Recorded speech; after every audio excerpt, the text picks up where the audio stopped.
naapektuhan ng hanap buhay po namin ng mga bangkero dahil po walang-wala po talagang turista ngayon gawa ng pandemya po.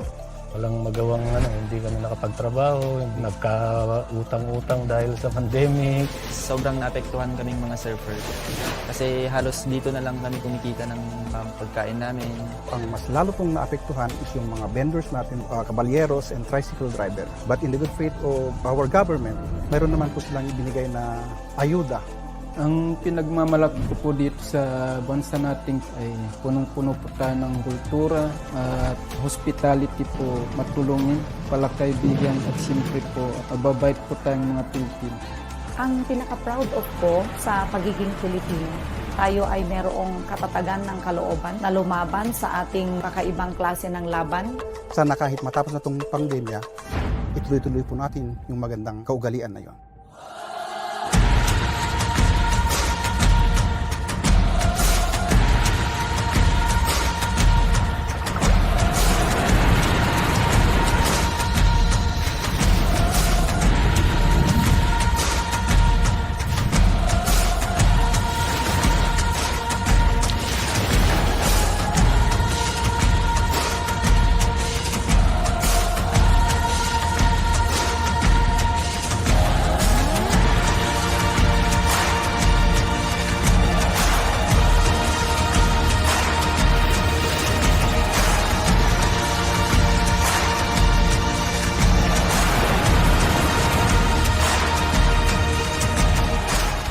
Pag natapos siguro itong pandemya na to, unti-unti muling sisiglang Pilipinas para sa turismo po.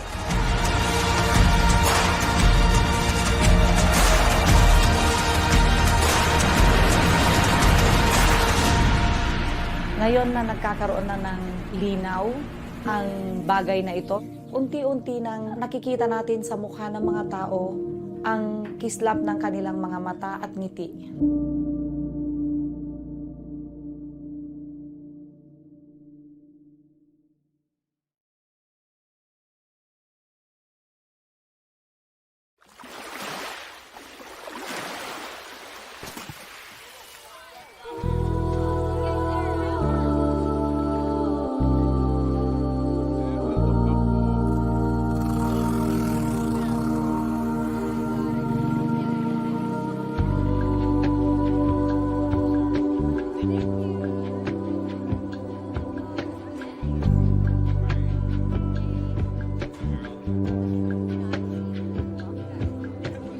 Give me hope,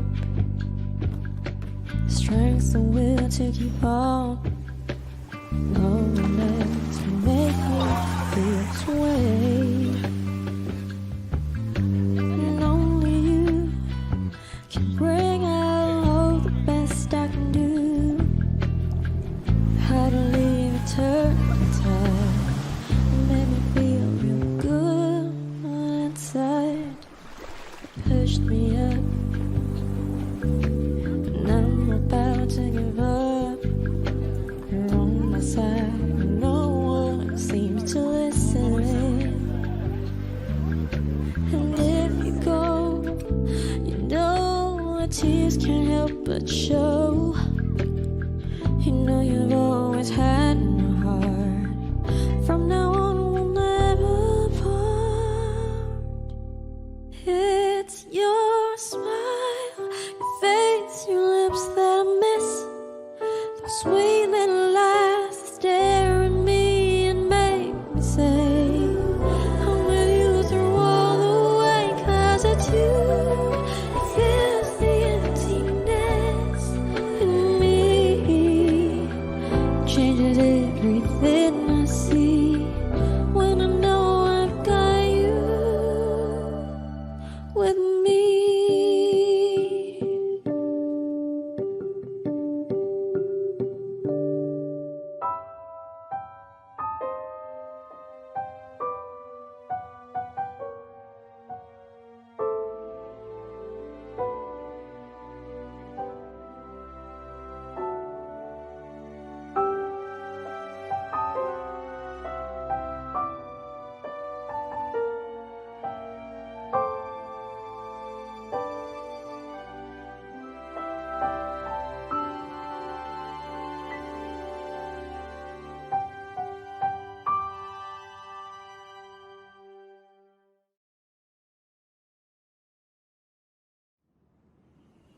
Kamusta uwi mo dyan, anak?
1919 was an auspicious year in history. The First World War ended, ushering a drastic change in the world order. The Philippine Islands had been a U.S. territory for 2 decades and was promised independence under the Jones Law of 1916. Progressive reformers saw the country and its people as a major target for modernization, and education was its main weapon. 7 forward-looking Filipinas came together in 1919 to create a school where young women could gain the knowledge and skills that would make them modern women. Paz Marquez Benitez was the first president of the Philippine Women's College. Jose Abad Santos was its first chairman of the Board of Trustees. Francisca Tirona Benitez was the second president, and with her husband Dean Conrado, guided the school from a house on A. Flores Street to its iconic Taft Avenue campus. In 1932, the college became a university, making PWU the first university for women in Asia founded by Asians. It provided a space where innovations in education flourished, and young people were encouraged to be the best that they could be.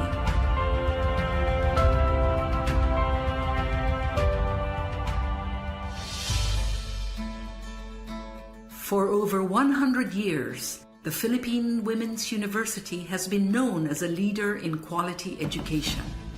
In 1934, PWU moved into its main campus on Taft Avenue, and since the 1970s has been co-educational. Located in the heart of Metro Manila, it is easily accessible by public transport and surrounded by affordable housing. Today's PWU offers undergraduate and graduate courses in several fields of study. Its business and management programs are responsive to the needs of industry, using evolving technology for global competence. PWU graduates excel in arts and sciences, education, social work, and diplomacy. Its fine arts and music programs have produced outstanding graduates through a holistic education that treasures heritage as well as excellence. PWU has pioneered in fields such as food science, nutrition and dietetics, medical technology, pharmacy, and nursing.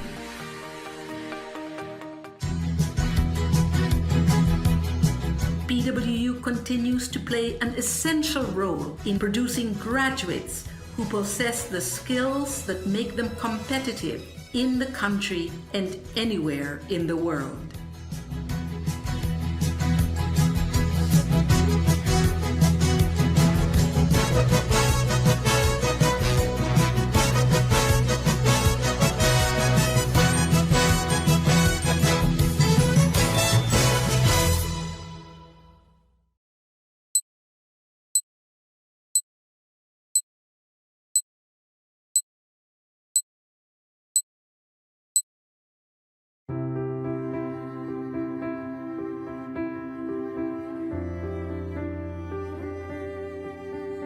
Lord God, we thank you that you promise to be with us always.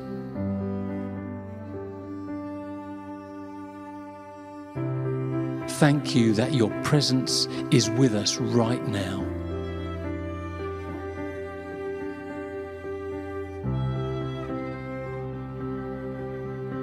Today we give you our hearts, our minds, and our lives.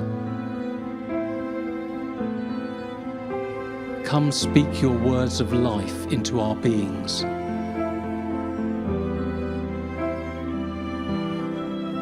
We pray that you would deepen our comprehension, broaden our thinking, and transform our understanding of what we are about to study.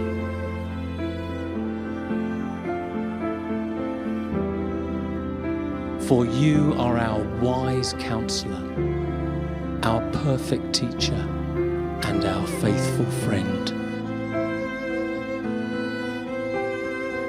Thank you, Lord. Amen.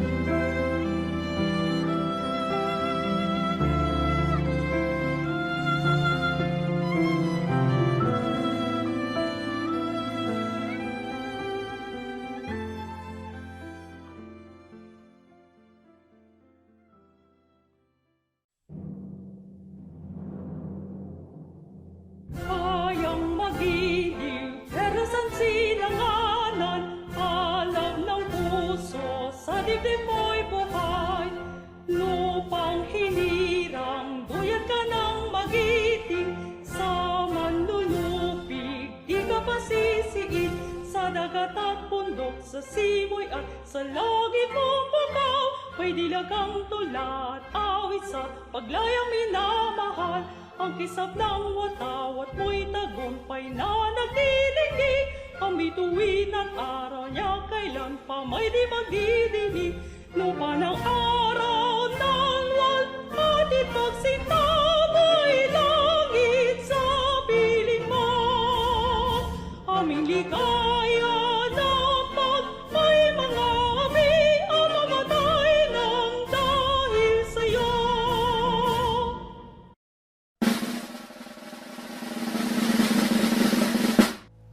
The Philippine Women's University Graduate School of Tourism Management 2 class welcomes you to the rise of transformational tourism, global expectations, and opportunities in the new era. Our host, Mr. Jerome Director and Christine Hansel Cueto.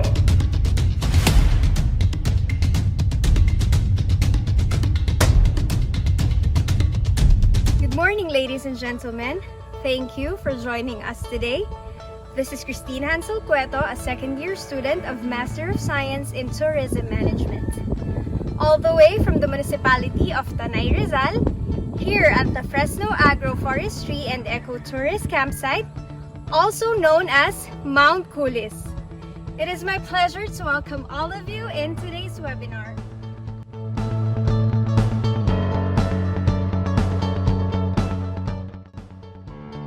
Thank you, Christine. A blessed morning to everyone. We're pretty sure everyone is excited of the new learnings we're about to hear this morning. By the way, my name is Jerome Delector, and together with Christine, we are your hosts for today's webinar entitled The Rise of Transformational Tourism, Global Expectations and Opportunities in the New Era. Together, we will unlock new and valuable information about the tourism industry from our distinguished speakers. But before we start, allow us to make some reminders.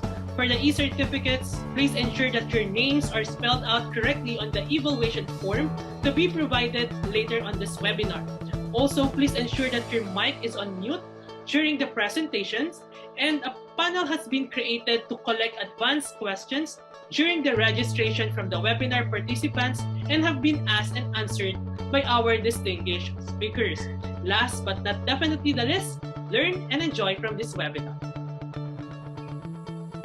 To formally start our webinar, we are pleased to welcome the compassionate and charismatic leader of Philippine Women's University, President Marco Alfredo M. Benitez.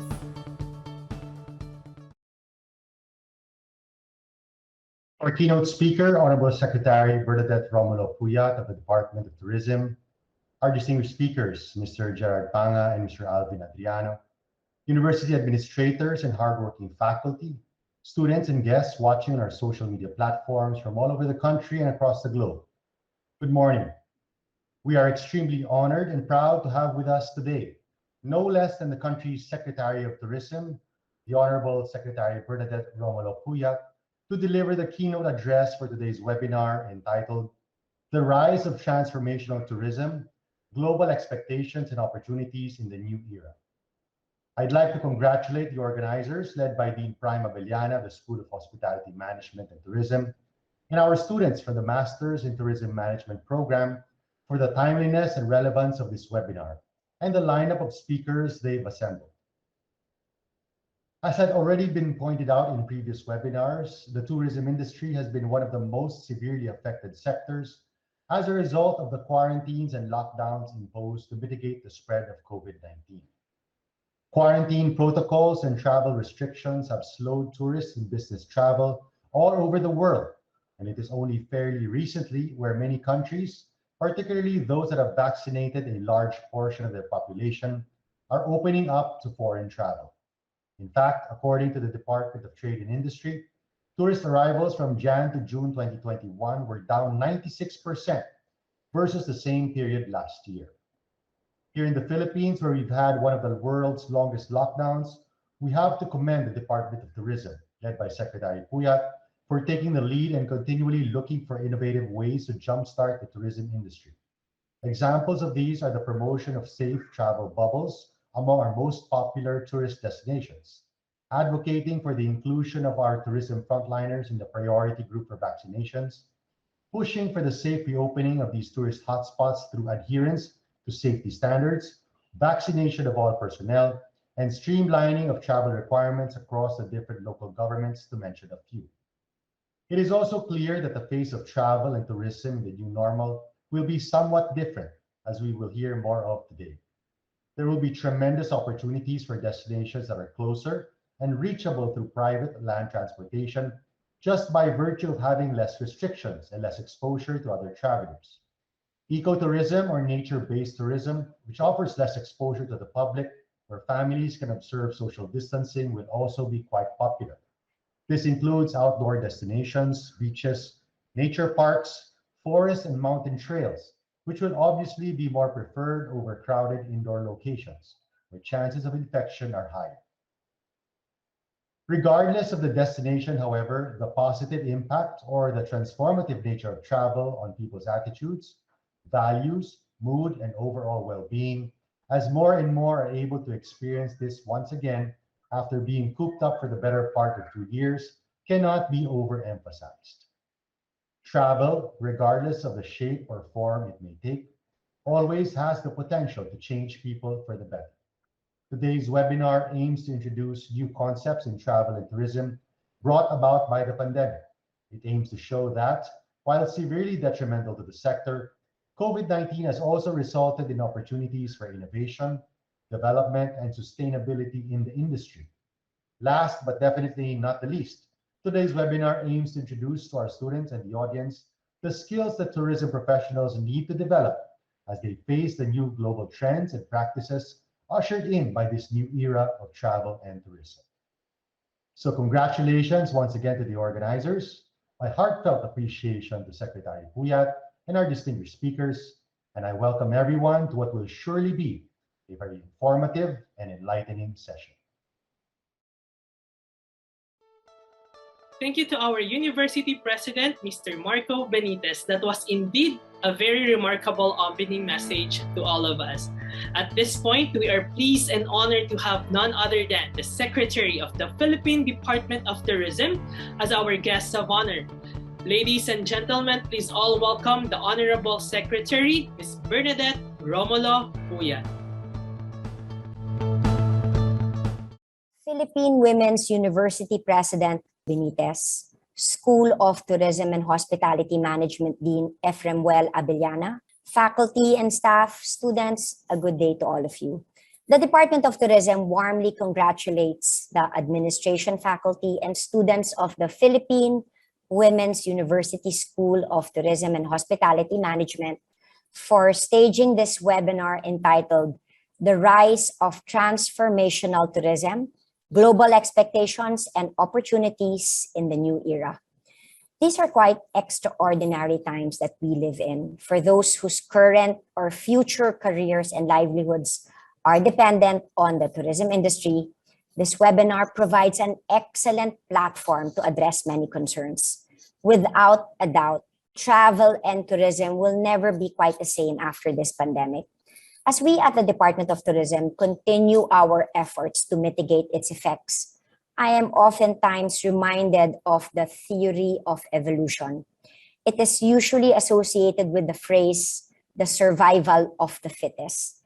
Though what the theory actually teaches is that it is not the strongest species that survives, but the one that is able to adapt and adjust to the evolving environment around it. In the context of tourism, this is how we must react to the pandemic in order to survive and become sustainable. Because of the environment or circumstances that we currently find ourselves in, tourism must adapt and transform. There is no going back to the old way of doing things, so we must make the most of this opportunity to change, adjust, and improve our industry for the better. Because of this pandemic, the principles of transformational tourism have become more relevant than ever, gradually gaining more advocates and adherents since the mid-2010. Transformational tourism makes us look at how travel and tourism can affect human behavior and have a positive impact on our world. We have come to appreciate that successful tourism isn't just about the numbers. While it is important, as the tourism industry contributes significantly to the economy and creates millions of jobs, after all, we must not be concerned solely with the sheer volume of tourists that we bring in. This has become increasingly clear in recent years as we move beyond addressing the issue of mere quantity and move towards providing a quality experience for each one of our visitors. Gone are the days of mass tourism. In the new era of travel, we aim to create experiences that are unique, crafting tailor-made packages for our guests depending on their needs and wants. As a result, we have greatly diversified our product offerings beyond the usual sun and beach destinations that we've gained global fame for. Since 2020, more than 40 tourism circuits around the country have been validated, from food crawls and bike trails to heritage tours and historical caravans. More than 70 more circuits are in the pipeline for development, including identifying new dive destinations, mapping out pilgrimage tours, enhancing halal and Muslim-friendly tourism, offering wellness workation programs, and initiating travel bubbles between a few of our tourism destinations. In developing these tourism circuits, we aim for high value, low density, and low impact travel, the success of which entails the meticulous improvement of our destinations, supplemented by the plans and programs outlined in our Tourism Response and Recovery Plan and guided by our revised National Tourism Development Plan. While our strategies for recovery have been diverse, they are all held together by a common thread. They must be resilient, inclusive, innovative, and sustainable. Most importantly, health and safety protocols should firmly be in place. These goals highlight the core of tourism revival, its people. The COVID pandemic has yet to end, but each day we are learning how to properly deal with it, adapt to the changing world around us, and transform our industry in order to spur revival and recovery. We see this journey accelerating in the new future as more Filipinos receive the vaccine and become better protected against the virus. The tourism industry is now at a critical period, and you, the next generation of tourism stakeholders, will have an important role to play to get to the next phase in our recovery. I have great faith in you that you will continue to embrace transformational tourism, along with the principles of sustainable tourism development, and lead us to the next golden age of Philippine tourism. Thank you very much again for inviting me. Mabuhay po kayong lahat. Thank you, Secretary Puyat, for your motivational message. We will surely keep that in mind. At this point, we would like to present one of the webinar's main objectives: to create an interest in the new tourism discipline called Transformational Tourism. Given the new era and changes in how we travel, we need to put things into a new perspective. Do we just travel for the sake of photos to be posted on our social media accounts? Or do we travel feeling heavy and exhausted after the trip? Or what is the impact of the current situation to our travel experiences? To answer all those questions and to enlighten us of what exactly is transformational tourism, let's all watch this.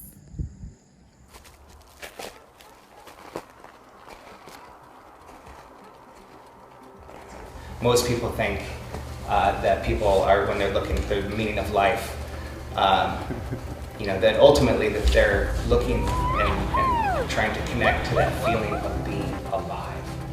And for me, that's where all of this work starts. And that's where it ends. In those moments where we feel alive.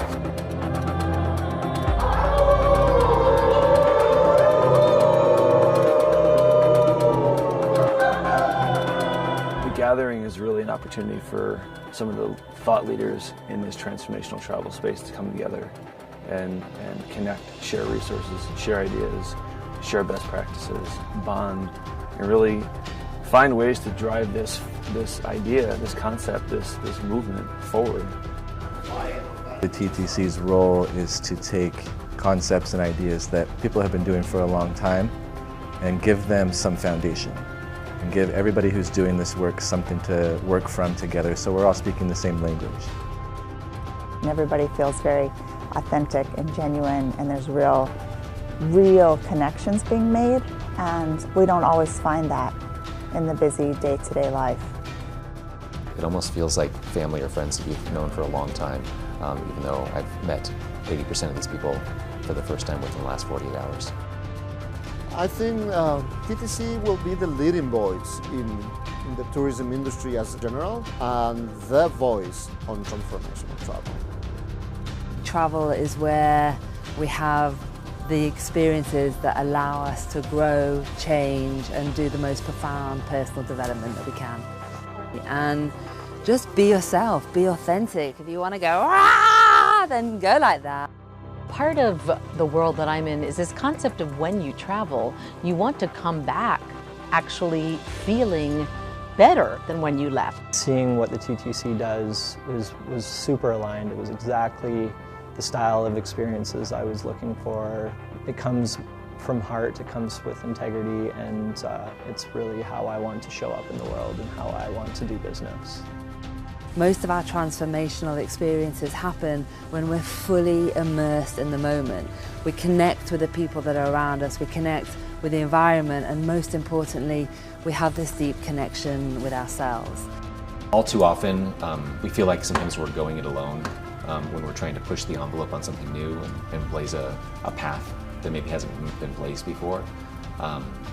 And being able to see that other people are going through the same challenges and hitting the same hurdles but want to accomplish the same thing.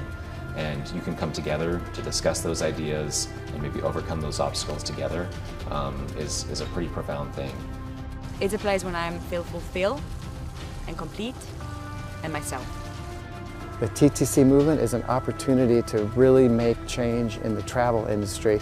We have a chance to really have an effect globally, perhaps more than any other industry in the world. So it's really a powerful force that we can take out into the world for changing human consciousness. Transformational travel is just using wisely your time while you're traveling. It's to use it not only to see a place, but to see yourself.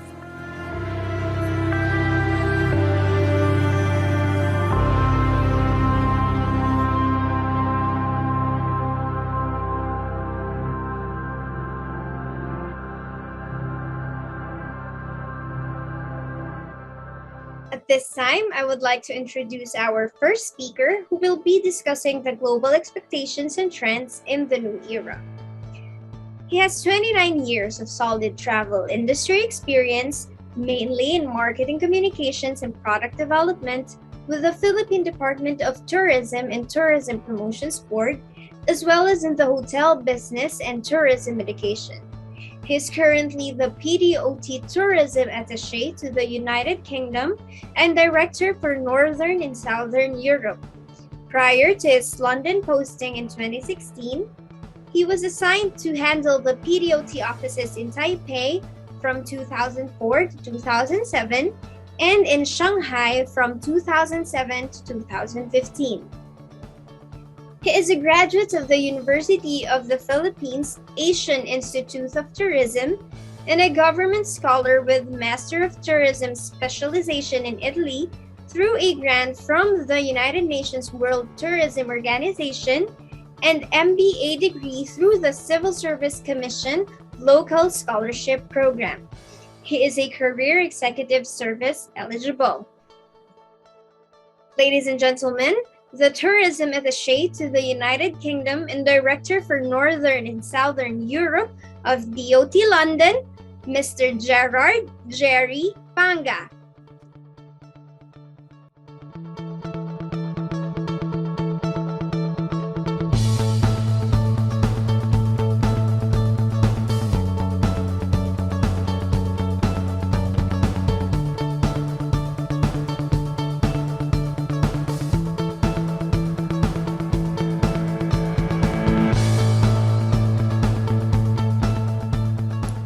Good day, everyone.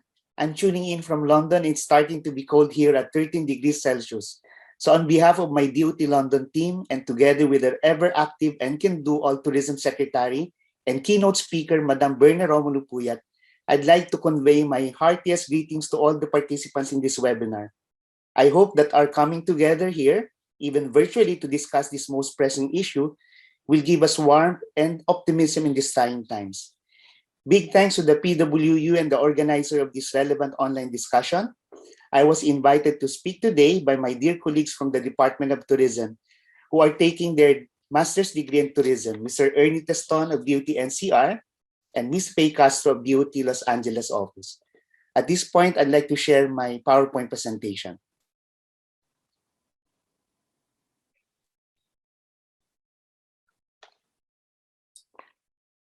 My presentation today will cover these four major items. I'll start with the continuing pandemic challenges. Second, I will present the mitigating measures being done by the international community to combat COVID-19. And thirdly, this is the meat of my presentation wherein I will discuss in depth the global travel trends in the new normal. And lastly, I'll share my key takeaways for my concluding part. Next slide, please.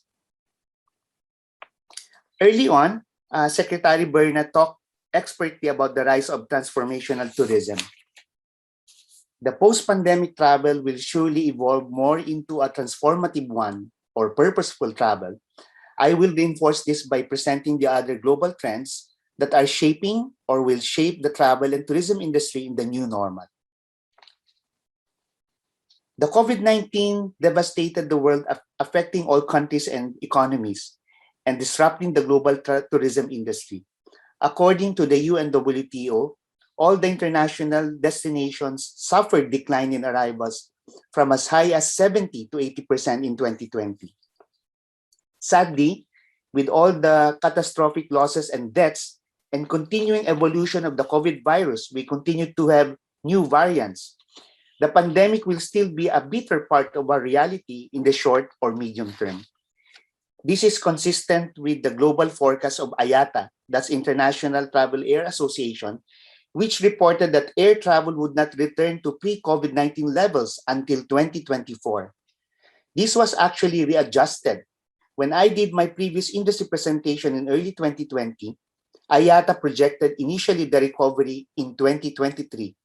So this new forecast is even worse. UNWTO has the same gloomy assessment from its global survey among the industry leaders, where 60% expect a rebound in international tourism in 2022, but full recovery by 2024. But the good thing is that the international community doesn't back down and doesn't want to be beaten by the pandemic. Next slide, please. All nations and governments continue to mitigate the impacts of the pandemic. As we all know, the international community did not remain at a standstill despite the devastations caused by the pandemic. I need not elaborate on these items, but they have become so much part of us. The vaccination program and herd immunity trust of all countries, all the lockdowns and movement restrictions, the strict border controls and entry procedures to contain the spread of the virus, the economic assistance to affected businesses and displaced workers.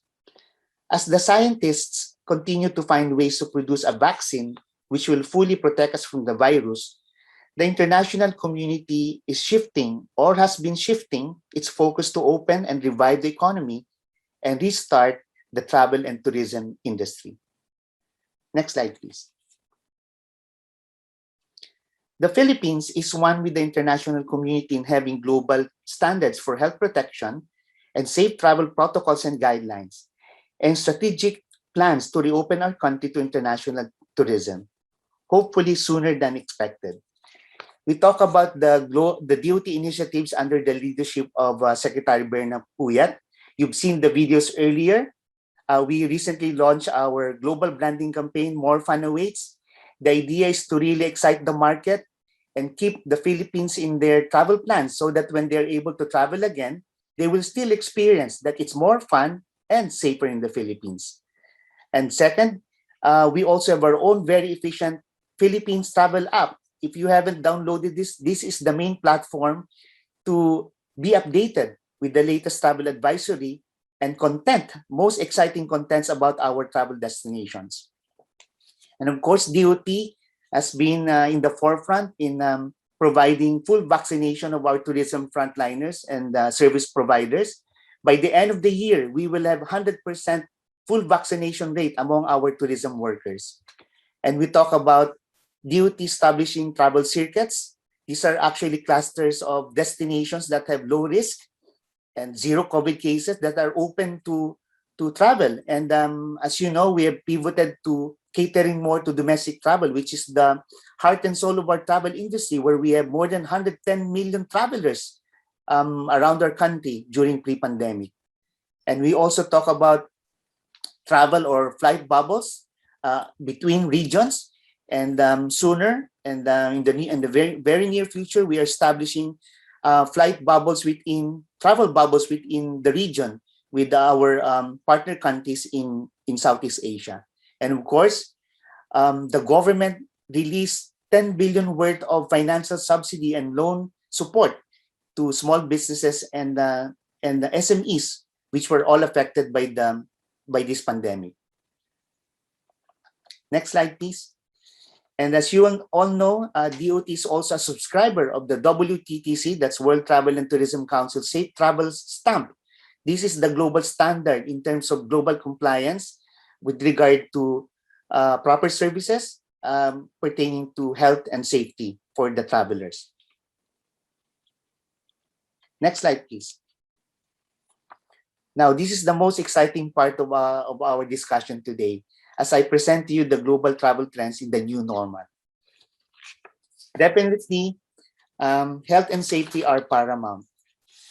New normal travel demands utmost attention to health and safety in every destination and activity. Travelers will prefer destinations that are not only safe, but also with ease of access or entry. We talk about here the more relaxed entry policy for fully vaccinated travelers, like in the case of UK. The UK recently removed from the list the Philippines in its red list. So meaning it will give more convenience to British travelers traveling to the Philippines, and when they return, they will no longer be required to go on quarantine facility-based restriction.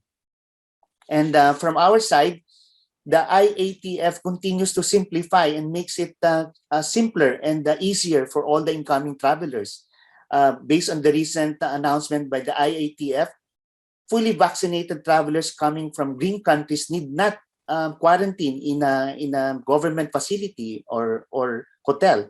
So this means they can go straight to their homes and monitor themselves for any health concerns like cold or COVID symptoms.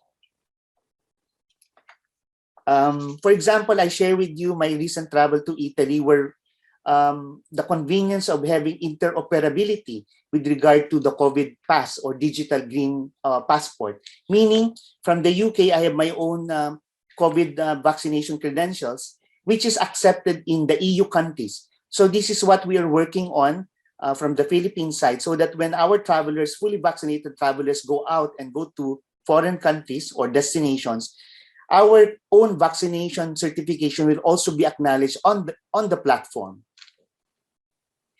Here, we also talk about the concerns of travelers with regard to ready emergency response to any accident or safety issue, and the availability of medical support or hospital beds.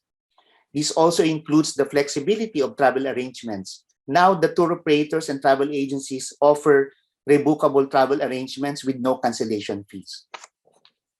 Next slide, please. Definitely, this is the way to go. The new normal travelers will be definitely technology reliant, and it will be an industry that will be driven by the digital technology.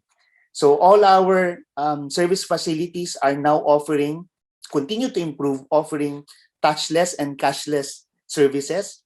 This is one way of avoiding direct close physical interaction with consumers or the clients. And in the case of UK, we have our own sophisticated tracing and health monitoring system. You know, our app can scan within your radius whoever is infected, so that alerts you accordingly to stay away from any infected person. And of course, we talk about smart travel. You know, the availability of all these digital technologies, the meta search engines, to be able to get the best travel deals, the OTAs, the online travel agents, the availability of trip reviews to guide you in your travel plans, and of course, having all those travel gadgets, GPS, digital maps, GoPro, etc. We also have smart cities, which give us real-time carbon emission monitoring, air quality travel. Definitely, these are resulting in more informed and discerning travelers. On the part of the businesses and service providers, there's a massive availability of online data. We talk about big data analytics, availability of data to analyze and understand the demands of the global travelers. We talk about social listening tools, market funneling, and of course, the power of social media. Next slide, please. Demand evolution. The pandemic definitely changed the behavior of the global travelers. Now we talk about staycation and domestic travel. You know, in Europe, 70% of travelers do their trips domestically or within continental Europe. But about 30% are looking out international destinations outside of Europe, especially for the coming winter vacations, for sunsea destinations. So this is our opportunity for the Philippines. Now we talk about solo travel, small groups, and private tours. We talk about here travel bubbles among friends, traveling together, small families, avoiding big groups. And also we talk about return to familiar destinations for predictable movements. You know, the travelers now don't want to go to destinations where they are not sure of the emergency response action or options. So this is very important. And now the byword is slow travel. You know, people have been tired and affected by this long pandemic. So when they're able to travel again, they will definitely make use of their travel, less travel, but definitely better. They want to imbibe the culture, you know, interact genuinely with the people, and do anything that will make them feel better and contribute to the betterment of the destination and the world. And here we talk about the new markets. You are familiar with glamping. You know, it's like glamorous camping. Here in Europe, it's a norm now to travel in camper vans. And also, you're familiar with workation, going to remote places, islands. As long as we have a good connection, we have a big market for this. So this is a challenge for Philippines to make sure that we offer ideal speed and access for our internet. And definitely, this is creating so much pent-up demand among these travelers. You know, we'll never know when the pandemic will hit us again. So everyone is coming up with its bucket list of most adventurous activity to do once they're able to travel. And this will involve the most luxurious experience and desire to make a difference as we discuss purposeful travel. Next slide, please. Now, this is very important, and this was discussed also by Secretary Berna Puyat. Transformational and transformative tourism. This is actually a form of travel which encourages or promotes self-actualization and personal transformation and growth. Transformation travel focuses on the self-reflection and self-discovery aspects of travel and how you can incorporate the growth you've experienced on your trip into your day-to-day life back at home. So we talk about travel that changes you. Some examples are volunteering, being a positive force in support of environment conservation program, local people empowerment, and cultural preservation. In the Philippines, Gawad Kalinga Enchanted Farm in Bulacan is very popular among our gap year travelers or leisure youth travelers. This is part of building homes for the marginalized people in the society. We also have the Abatan River Community Life Tour in Bohol for social immersion. And of course, we also have Tao Philippines in Palawan, where the travelers get to experience the basic elements of nature away from the comforts of commercial tourism. And we also have the jungle survival training in Subic, an adventure tour of Mount Pinatubo run by the Aita tribal group. We also talk about sustainable travel or the continuing shift to ecotourism. We have our experience in Boracay, which was affected by mass tourism or over tourism. We closed the island, even we had global demand for travel to the island for 6 months for the much needed rehabilitation. And now Boracay Island is the place to be for communion with nature, genuine relaxation, and for intimate couples. It's no longer a party island. And good things that after we have reopened, the island was voted again as one of the best islands in the world. So this shows that our conservation and sustainable travel programs are really working. And now we talk about regenerative tourism. In sustainable travel, this is about the carrying capacity of the destination, how we mitigate ways to lessen the stress on the destination. But in regenerative tourism, we take it to a higher level by supporting tourism, which gives more life to the destination and environment. So we talk about here, for example, organic farm tourism as part of food security, travelers participating in reforestation program, active involvement of the governments to monitor carbon footprint and lower the carbon emissions by the host cities and communities. So as you can see in this beautiful picture, this is a farm tourism in Davao. You know, this is very, good experience for people who want to experience the kind of farm tourism we have in our country. Next slide, please. So my key takeaways for the given topic. Number one, travel demand cannot be stopped. On the part of tourism, we're talking already to some big stakeholders to do our big ticket programs ahead of our reopening.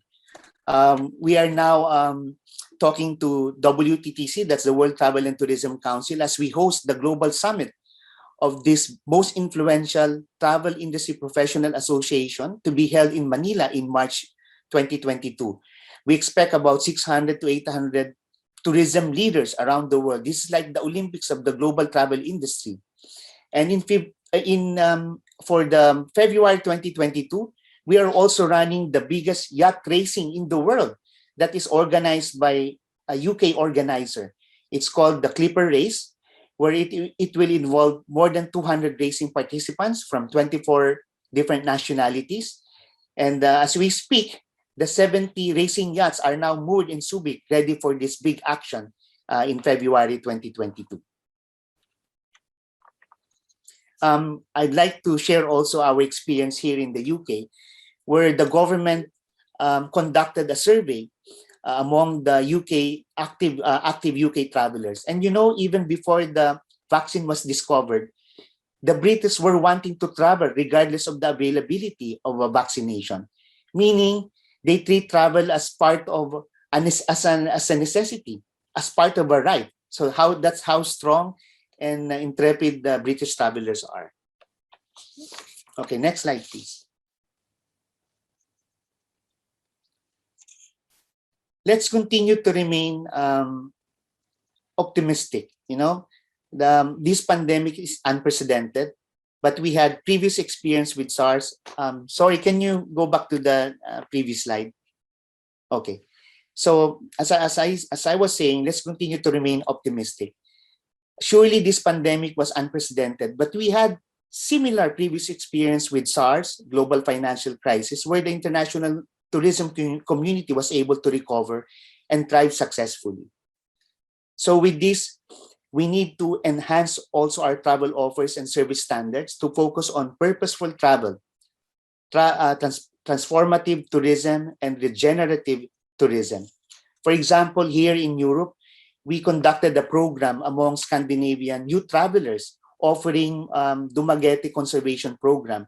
We attracted about more than 300 students who went on a summer program to Dumaguete to learn about ocean conservation. And on the side, they also learn scuba diving and surfing. So there's also a community and a clan which makes use of pineapple fiber as the main material in making handmade Hugo Boss vegan shoes. So they make use of the crown of the pineapple, which we normally just throw away. So these are recycled items which were made into a global brand. You know, these shoes that are now selling out there to high-heel travelers. And also, we like to focus on the importance of tourism education and training. This is to keep our service frontliners and industry workforce competitive and trained properly in handling the demands of the consumers in the new normal. To our students out there, continue with your plans to pursue higher education or any training or certification which may enhance your service capacities in the travel and tourism industry. Pick up scuba diving or learn foreign language or train in emergency medical response. Do more studies in digital marketing or learn how to cook, be expert in Philippine gourmet. This will surely help you as we navigate our restart in the travel industry. And lastly, I'd like to share which is very important. Travel smartly and responsibly. There's no little ways. As long as we do this together, we'll be able to contribute positive impacts in maintaining our environment. Do away with plastics. Carry your reusable drinking water container. Switch off the aircon in your hotel room when going out. I'm very guilty about this. You know, take advantage of the travel digital technology and online info resources to be a more informed traveler. Okay, next slide, please. So this is very important. Take nothing but photos, leave nothing but footprints, kill nothing but time. I'd like to end this presentation by calling out everyone to keep the faith amidst these trying times. We will surpass these challenges. Together, we heal and recover as one country and united people. Suportahan po natin ang ating industriya ng turismo. Mabuhay ang Pilipinas. Maraming salamat po. Thank you so much, Mr. Gerard Panga. That's definitely a shared valuable information to all of us. Now let's proceed to our second speaker, who will talk about the career opportunities in the era of transformational travel. He is one of the travel industry's rising stars and has quickly become a recognized speaker at travel conventions, training programs, and other business coaching seminars. He is a certified travel industry executive, accredited cruise counselor, and he also served on the ASTA Government Advocacy and Political Affairs Committee. Ladies and gentlemen, please all welcome the CEO of TravelWise International USA, Mr. Alvin Adriano.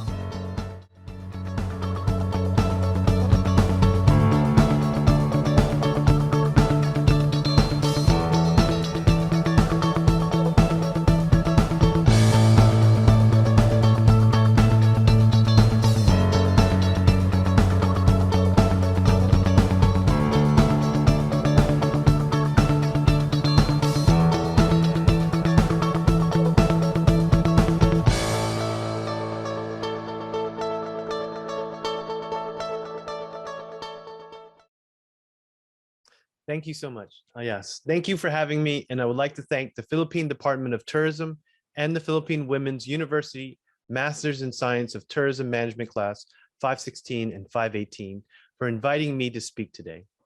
I would also like to recognize Tourism Secretary Bernadette Romulo Puyat, for consistent leadership and direction through this difficult time. And of course, my co-speaker, Mr. Gerald Panga, for his participation during today's event. I am so excited to share with all of you my insight and thoughts about the current travel climate and what will travelers expect going forward. Again, it is such a pleasure to be here. And one last time, my name is Alvin Adriano, CEO of TravelWise International. As a travel professional, I understand the importance of forecasting and preparing for the future of this industry. And as a Filipino American, I feel it's important that we understand the unique position that our economy, our country, and this industry faces as we patiently wait for the rebound of travel. So with that said, this industry revolves around people in the workforce, and this pandemic has caused incredible tragedy. Some of us may know friends, families, colleagues that continue to suffer from illness, deaths of loved ones, poverty, health. I would like to share my heartfelt sympathies for those bearing these tragedies, and please accept my sincere appreciation for those on the front lines. No matter where you are, this pandemic and these events have dramatically altered the way we live. Our lives have transformed from our social interactions and dynamics to our daily routines and planning. Overnight, hundreds of countries suspended flights, and it halted international travel. Travelers were forced to stay put and watch the world stand still. Yet, we have also witnessed inspiring commitment and strength. Businesses and destinations are seizing the moment to come together and build on this experience and make sure that they enhance their approach for a sustainable and inclusive recovery. A quote that always reminds me of the importance of learning from history. It's a quote by Winston Churchill, and it says, "Those that fail to learn from history are doomed to repeat it." As we continue to be resilient and prepare for the revitalization of travel, it is important to recognize the challenges and bottlenecks that came from the pandemic. Seizing these opportunities to address these issues and formulate future initiatives and protocols will be so important in mitigating further risk and guaranteeing increased sustainability. We may not have all the answers today, but recognizing our mistakes and understanding the impact they made will be how we can rebuild inbound international tourism to the Philippines and thus revitalize our economy. So let's first start by discussing the importance of the travel and tourism industry and then the effects COVID had on our industry. So, importance of travel and tourism. The pandemic has taken a significant toll across the world and continues to devastate many industries. Now, we all understand that the overall numbers reveal significant decreases. However, we also dive in and understand the opportunities that will drive the rebound later in the presentation. The tourism industry contributes to many facets to the global economy, including social economic development, job creation, poverty reduction, driving prosperity, and significant positive social impact, including providing unique opportunities for women, minorities, and the youth.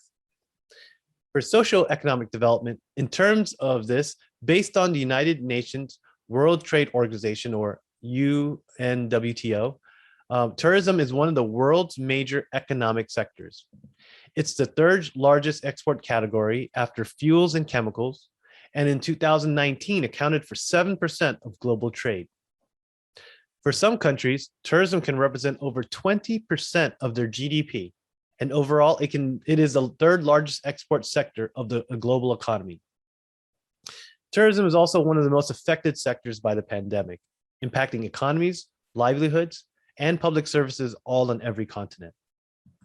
When we talk about job creation, in 2019, the travel and tourism industry was one of the world's growing sectors, accounting for 10% of global GDP and was responsible for creating 1 in 4 of all new jobs across the world. In addition, tourism supports 1 out of 10 jobs worldwide and provides livelihoods for many millions more in both developing and developed economies. Today, as many as 100 million direct tourism jobs are at risk, such as labor-intensive businesses like hotels, food establishments, and live performances. Small businesses, which shoulder 80% of the global tourism, are particularly vulnerable. Women, who make up 54% of the tourism workforce, and youth and skilled workers are most at risk of unemployment. With the loss of demand and lapses in the supply chain, the effects of COVID also plays a role when it comes to poverty. An estimated 9.2% of the global population still lives below the international poverty line, which is $1.90 US dollars, or 98 pesos a day. This poverty line represents the typical poverty line of some of the poorest economies in the world. And due to the pandemic, results of the nowcast reveal between 88 million and 115 million people will be pushed into the extreme poverty because of the global contraction of travel. Maintaining economic stability. And as a result of COVID-19 and the ongoing restrictions to international mobility, the travel and tourism sector suffered losses of almost 4.5 trillion US dollars, with its global contribution to GDP declining by 49%, which is relative to 3.7 GDP decline of the global economy. In developing countries, the pandemic has been a health and economic crisis that ravaged the healthcare sector and countries that were especially dependent on tourism. Governments have attempted to protect their populations with lockdowns, quarantines, and major restrictions on travel. Now, looking back at the past 18 months, we can analyze how elastic the travel industry was at the early stages of the pandemic and how we navigated our way towards the present. So, as you view the charts on the screen, the massive contraction of visitor arrivals you can see between January and May 2021, destinations around the world felt the loss of 180 plus million international arrivals compared to 2020. Asia and the Pacifics continue to suffer the lowest levels of activity, with a 95% drop in international arrivals over the 5-month period compared to 2019. Europe recorded the second largest decline with 85%, followed by Africa at 81, the Middle East at 83, and Americas at 72. And this all falls in line with the 85% fall in worldwide international tourists, making it the worst year on record for the entire tourism industry, the absolute worst. Now, almost all countries have implemented travel restrictions of one sort or another, like either travel bans, visa controls, and quarantines. And with the UNWTO reports that tourism experts do not expect a return to pre-COVID arrival levels until 2023 or later. In fact, nearly half of the experts interviewed see a return to 2019 levels in 2024 or later. Understanding the barriers that contributed to the fall of tourism is very important. And by identifying these pain points, we'll be able to find solutions that can address and streamline these issues. Based on the UNWTO, the main barriers are travel restrictions, slow containment of the virus, low travel confidence, and a poor economic environment. So let's start with travel restrictions. So every country created self-imposed travel restrictions within the peak of the pandemic. And as borders reopened, travel restrictions were one of the key barriers for tourism. The lack of coordination in travel and health protocols has been the main barrier for international travel recorded in the survey of travel experts. Low traveler confidence. Travel has become very, very complicated, and it's very important for destinations and businesses to regain travelers' confidence. Priorities have shifted, and there's a high reward to identify these concerns and effectively communicate travel requirements to the traveling public. These concerns is what's driving and pushing for travelers to be in control of their environment as much as possible and address their concerns about public health care. They also want to know the infrastructure behind the healthcare and should it be adequate enough for medical help in case of quarantine. See, consumers will be seeking destinations that are equipped with healthcare facilities that are capable for immediate medical attention. Most people are aware that any environment that requires being around a lot of people may have risks, but building trust in case of any medical situation will help ease the anxiety of travel. Containment of the virus. While factors such as price, loyalty, location for hotels, and schedules for airlines carried equal weight in the past, confidence in safety and cleanliness is now the top purchase driver with consumers. In fact, in the survey, almost 75% of respondents said employees wearing personal protective equipment and third-party certification sanitation reviews offered them a sense of security. The public today is also hungry for information. Most consumers surveyed in the same survey said their travel decisions will hinge on communications they receive from hotels and airlines about safety. However, 40% said they are unsatisfied with the communications they currently receive about safety protocols. Poor economic environment. Well, due to reduced incomes and travel budgets, domestic travel will be the main priority as fewer people will likely travel internationally. Because of the reach of travel and tourism throughout multiple industries, the entire global supply chain has been greatly affected. The shock of the pandemic has short-term economic impacts, but later down the road, it will translate into reductions in growth, stunted job creation, limited innovations, and extended period of uncertainty. Most of the economic impact of the virus will be, as what we already see, from aversion behavior. This action people take to avoid catching the virus. And the future of the industry will also be slightly dependent on the ability to encourage household spending. Domestic travel has increased, but this does little to help developing countries that are dependent on international travel. Other barriers to consider are retirees, who tend to spend more per trip and are more likely to stay at home. Younger travelers, such as backpackers, who seem more willing to travel during this pandemic, tend to stay longer, but they spend less than older travelers. Cruise ships. Cruise ships involving extended confinement are likely to be less popular. Developing countries dependent on cruise ship arrivals may need to diversify their industries.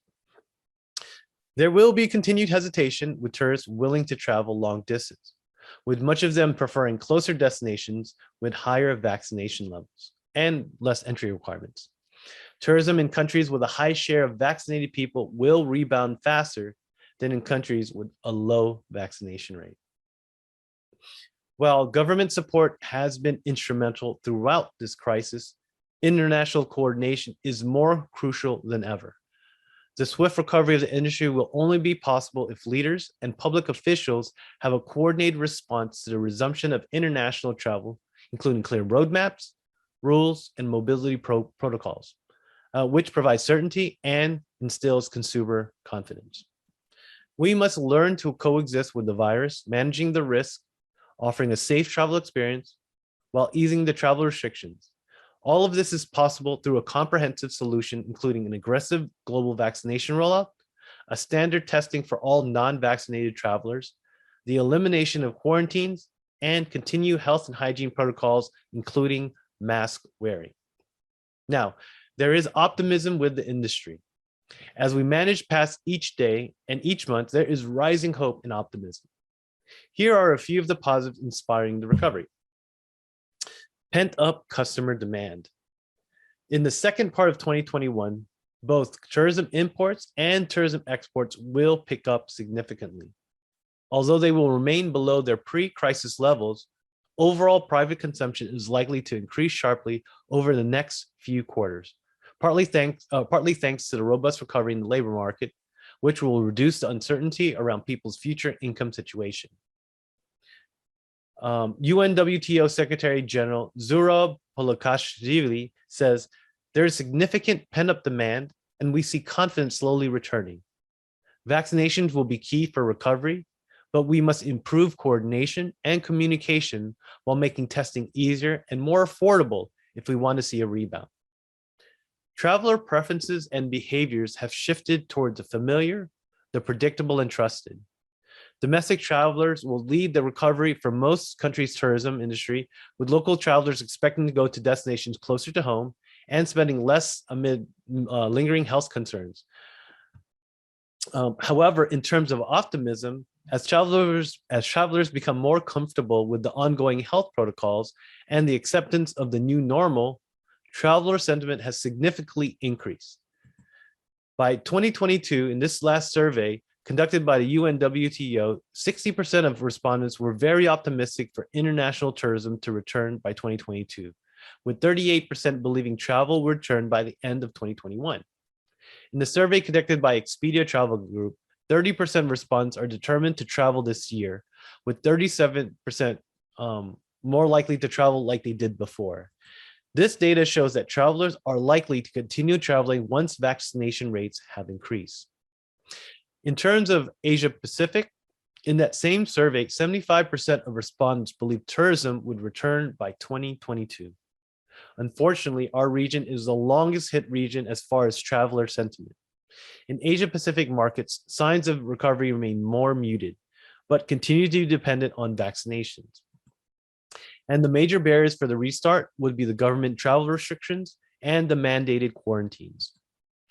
Europe is seen to have a steady rebound, with 52% of respondents who believe Europe will rebound from the end of by the end of 2021.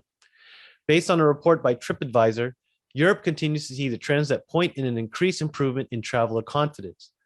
Of the 8 major markets to have experienced growth in hotel traffic since the turn of the year, 4 are in mainland Europe, with Spain, Italy, Germany, and France all seeing significant growth in hotel search traffic.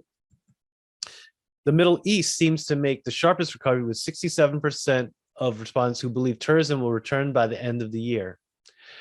But although there was a major disruption in the demand of travel, and we can distinctly see a sharp rise in terms of desired and intent to travel in the future. In a report by Expedia, monthly global search volumes continue to grow in Q2 of 2021, increasing more than 70% quarter over quarter. But also the global growth in searches for international destinations outpaced that of domestic destinations during multiple weeks in Q2, which suggests that traveler confidence is increasing, in part due to growing vaccination rates, resulting in an increased interest and planning for international travel. In addition to consumer trends, there's also optimism in the tourism labor market. Employment will grow significantly from the second half of 2021 and onwards. Europe was forecast to see the greatest decrease in revenue, while the Asia-Pacific region was predicted to see the highest tourism employment loss from the pandemic. But consistent growth in the summer led to increased employment in key employment sectors such as hospitality. This will provide a noticeable improvement in the labor market by year end. It is difficult to define the tourism industry unlike with other industries, since there's not just one clear product. The tourism industry incorporates many industries, including lodging, transport, attractions, travel companies, and more.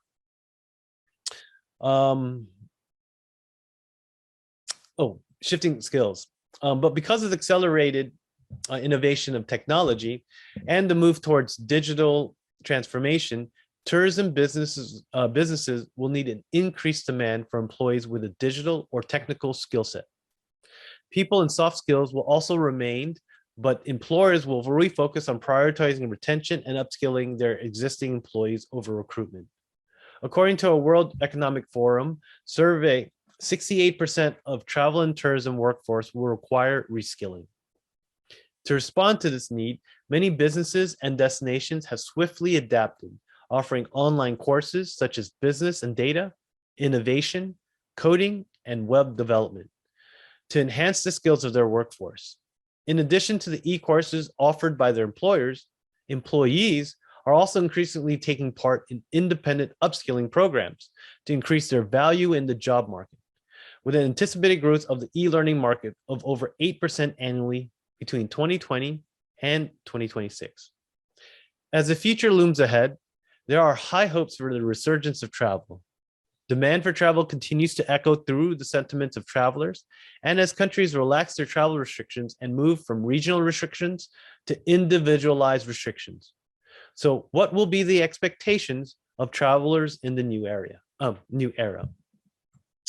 Well, with the continuation of the vaccine rollout and the safe and responsible restart of tourism, it will depend on the coordinated response among countries regarding travel restrictions, standardized safety protocols, and effective communication. Popular local tourist spots, especially beaches, are expected to see a surge in visitors. Boracay, Siargao, Palawan will top the list of destinations to visit when travel is permitted again. However, there are unique opportunities for smaller, fewer known destinations to also thrive. Top travel activities that are high on travelers' minds are beach trips, road trips, and staycations. And these will remain popular throughout. And as the world transitions to contactless interactions, there will be a huge push for channels with the least amount of contact to be the normal. Majority of travelers are expecting tourism establishments to implement self-service processes such as contactless check-in and digital payments. Businesses and destinations will require significant support from governments to turn current obstacles into opportunities for recovery. Governments have already taken some actions to mitigate the impact of the pandemic on the tourism industry, which including easing travel restrictions, supporting liquidity, reinvesting in the industry, protecting the workforce, introducing health protocols with the private sector, promoting tourism, and as well investing and encouraging innovation. While it is commonly acknowledged that the widespread availability of a vaccine would be a game changer for travel, interim solutions that enable people to live and travel now will be the key. We know that there are still concerns of people who are hesitant to travel. However, there are increasing numbers of people who have become more comfortable. For now, only 17% of global travelers say they will defer travel until they receive a vaccine, highlighting that the continued wanderlust of 83% of travelers plan to travel sooner than later. Nonetheless, it is important for businesses and destinations to adapt and reinvent themselves for the next normal post-COVID, ultimately creating an opportunity from a crisis and becoming better, more sustainable, and more resilient to future events. Now, here are the 4 expectations for the travel industry. New demand evolution, defining health and hygiene protocols, continuous digitalization of the industry, and transformational tourism and sustainability. We'll start with demand evolution. Since there will be a large focus on niche markets such as health and wellness, farm tourism, adventure trips, scuba diving, and other transformative types of experiences, to avoid crowds, travelers will be increasingly seeking out off the beaten path nature and outdoor destinations. In fact, nearly 40% of US travelers stated that COVID-19 has made them rethink the types of destinations that they will select, with beach destinations 38% and small town rural areas 30% topping the list. Coupled with the shift to lesser known destinations, there will be a renewed interest in authentic and immersive experiences away from the busy metropolitan life. Even the very definition of luxury will change, from butler service and glamour towards adventure with unique selling propositions, including immersive programming, delicious food, and traditional charm. People are putting more energy and their resources into living the experiences that they dream of, and they want to spend it with people who they care about. Mass tourism is slowly fading, and the new emergence of new destinations isolated from other people will continue to push forward. The younger upcoming generations have the greatest flexibility to travel without the risk and fear of exposing others to the virus. A recent poll by TravelX Insurance has revealed the top 2 travel fears, which are getting stuck in another country and catching the coronavirus. Early adopters and adventurous travelers will lead the push, as well as naturalists and people looking for immersive experiences. Travelers are in search of active destinations, visiting remote environments, and avoiding large crowds as much as possible. Variance in risk aversion can be witnessed in different cultures, with some nationalities requiring greater confidence in the safety of destinations to travel. Countries with high vaccinations like US and the UK, they continue to lead the way for international holidays, opposed to countries like China, where only 12% would travel internationally. Japanese and South Korean travelers are more sensitive to risk and are likely to rely more on traveler testimonials than marketing campaigns.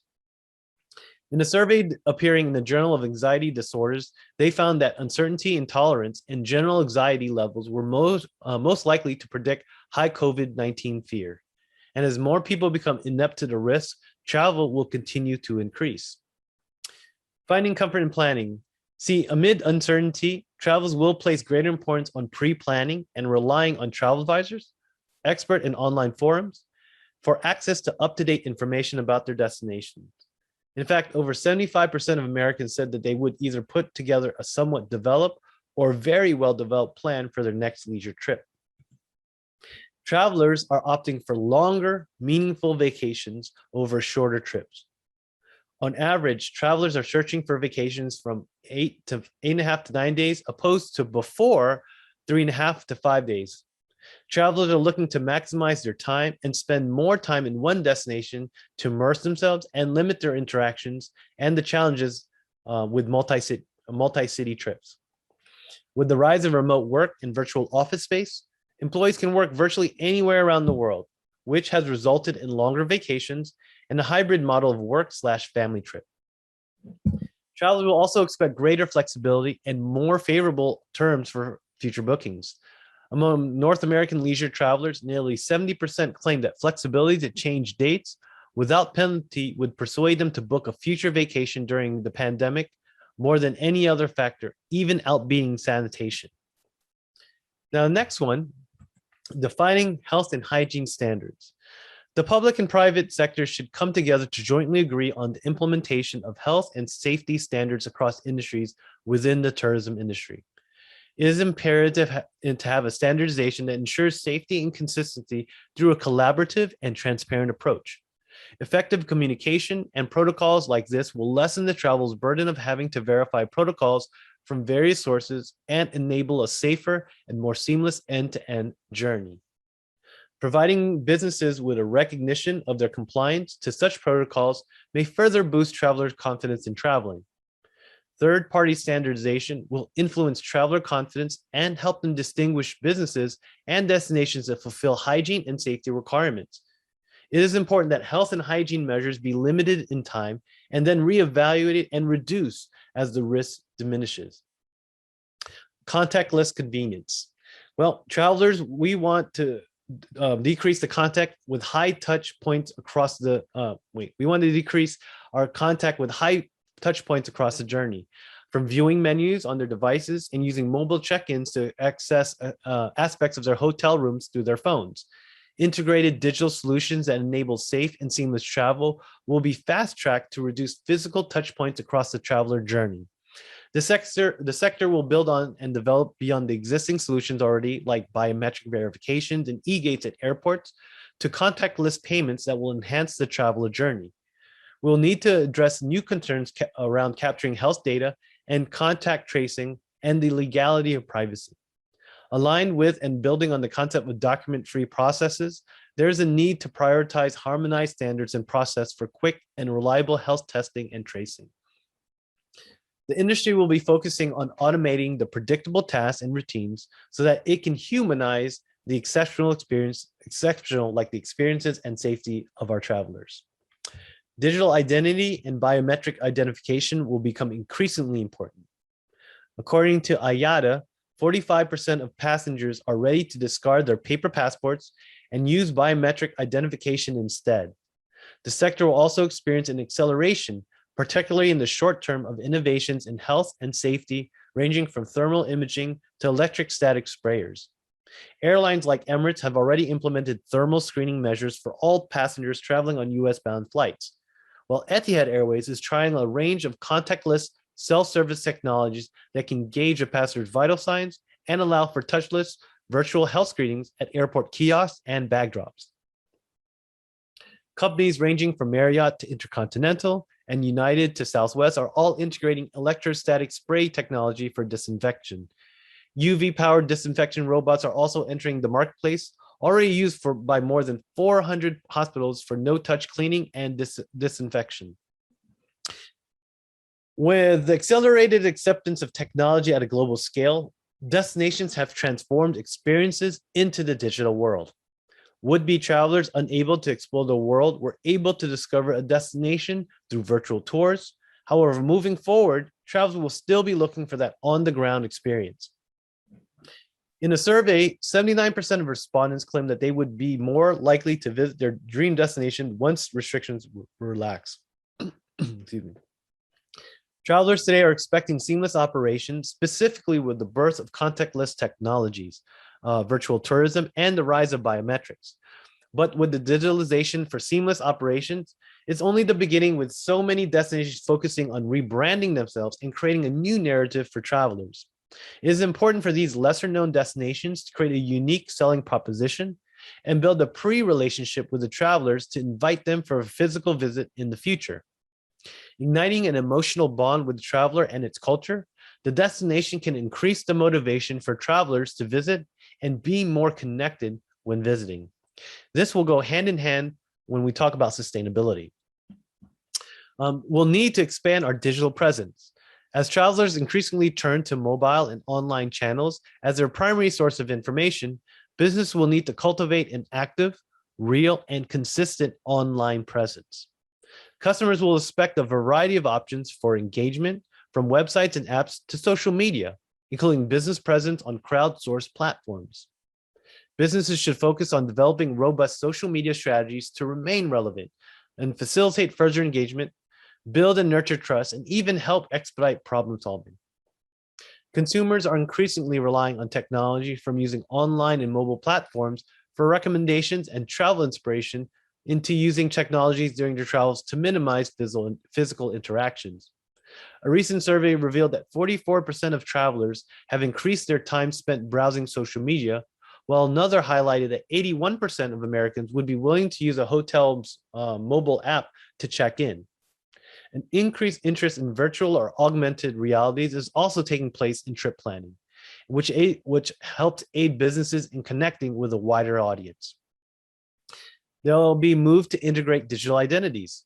And considering the increased focus on health and hygiene, governments will need to identify solutions to digitize health information and integrate it into a seamless component of cross-border travel, together with experts and market innovators. In this context, accelerating the adoption of digital identities and solutions will be key to maximize accuracy for health and safety protections, while reducing biases in border control and expediting the movement of passengers. To ensure consistency and uniformity, governments should align as much as possible with other countries in their use of digital identity and the implementation of biometric passports. Taiwan, for instance, they had a swift response in leveraging digitalized health information, and drawing on its health insurance, its immigration and customs database, it created a big data approach. They had QR codes and online self-reporting of symptoms, and travel histories were used to classify incoming travelers with infectious risk levels. And with that said, we need to invest in cybersecurity. Cybersecurity has become the forefront of new challenges, particularly as remote worker become the norm and as identities become digitized. It will be highly important for destinations and businesses to invest in cybersecurity. The threat of cyber attacks is heightened for the travel industry in an increasingly digitized world. The switch to remote work and the conversion to digital identification poses real threats many organizations never really considered before. But the adoption of technology to process and protect data, it will be increasingly important to minimize fraud and data breaches. Thus, a global collaboration and the establishment of international standards is imperative for the evolution of the sector. Accommodating remote work. In addition to consumer-facing breakthroughs, there has been an increased movement on remote work. Because of the pandemic, many businesses were able to identify newfound strategies and new structures to enable their workers and protect them during the lockdowns.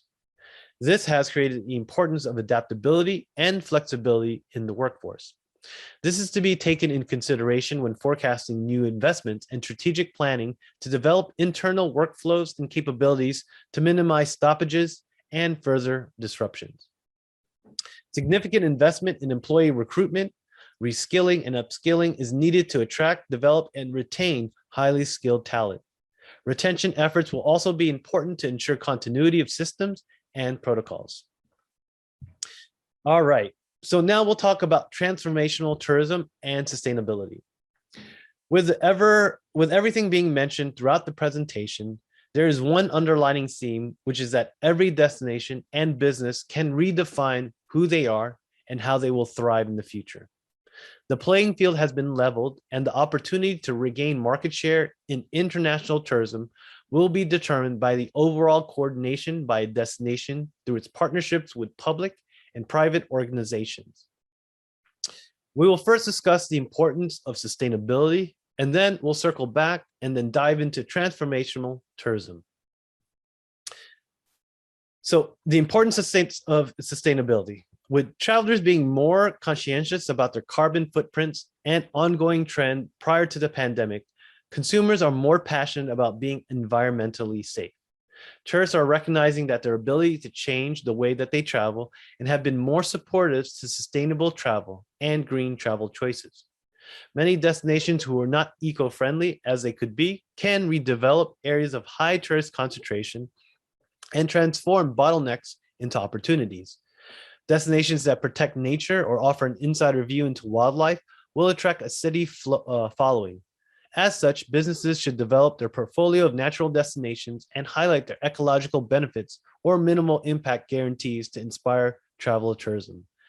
Moreover, conservation activities may become a necessary complement to tourism businesses in at-risk areas to offset any harmful impact. Addressing on the underside, governments are addressing the growing pressure to adopt sustainable policies, practices, and initiatives to further investment in sustainability. The pandemic proved much clarity in inefficiencies and the significant impact humans make on the environment, and it has become a key priority coupled with the protection of the environment. Citizens are demanding policies to drive change and support businesses that inspire social impact in local communities. They also want companies that impact in local communities and address environmental concerns and adopt more sustainable practices. Governments and destinations should capitalize on the renewed interest in sustainability to establish sector-wide and industry-specific guidelines that will further enhance wildlife and environmental protection. They could adopt international or national guidelines as prerequisites for sustainability recognition, or can consider a public platform to evaluate and monitor sustainability. This increased focus effectively provides the sector with a unique opportunity to take sustainability to the next level. The global shock was felt throughout the supply chain, and it is highly important to discuss the importance of collaboration with the local communities. To ensure widespread sustainability, there must be efficient communication and community participation in future crises, whether it's in preparation, crisis management, and recovery. We must ensure that we are all prepared for future events. Businesses and governments should seek to engage with local communities to tackle these complex issues and promote sustainable living. Joint planning processes with local communities can avoid future shocks in the supply chain and build a conversation about prioritizing local employment. The rise in transformative travel now as the structure and the operations have changed, so have the priorities and needs of travelers. As mentioned earlier, there will be a continued focus on health and hygiene. However, in the subconscious, there will be a huge trend in transformative tourism.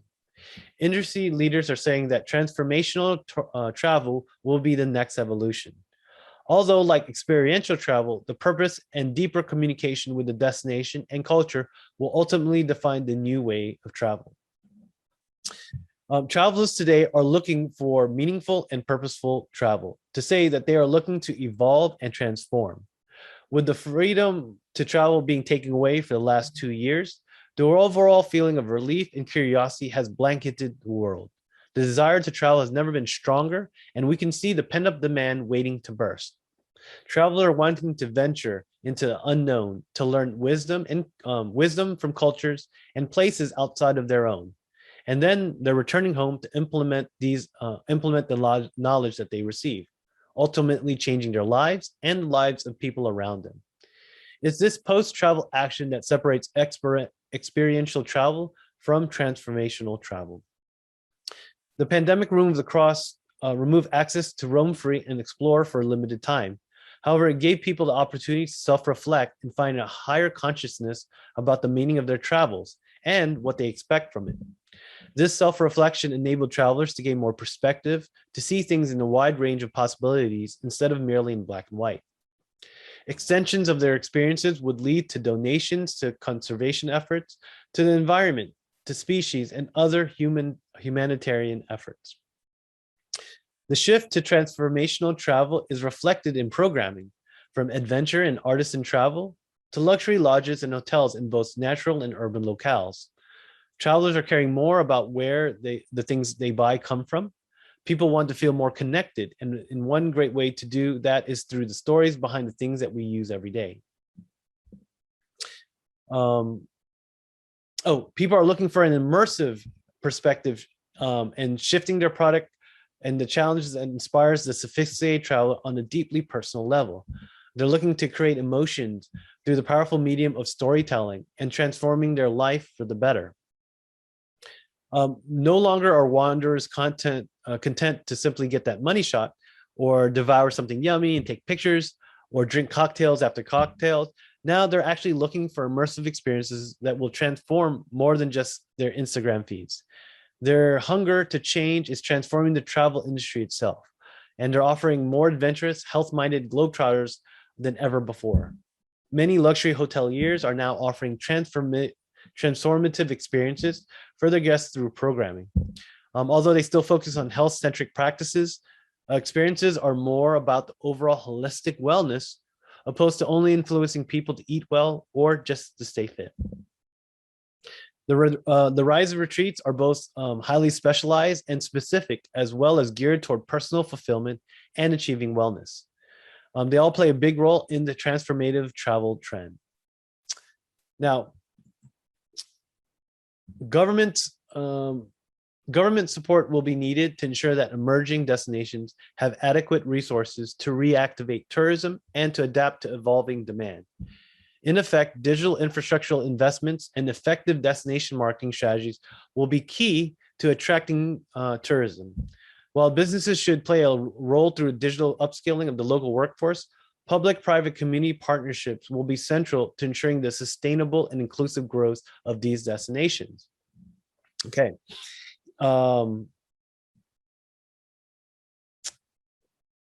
The adoption of digital solutions, such as touchless technologies, may be challenging, particularly for remote and rural locations, which often lack the prerequisite connectivity and financial resources, which will hamper efforts to attract visitors compared to more mature destinations.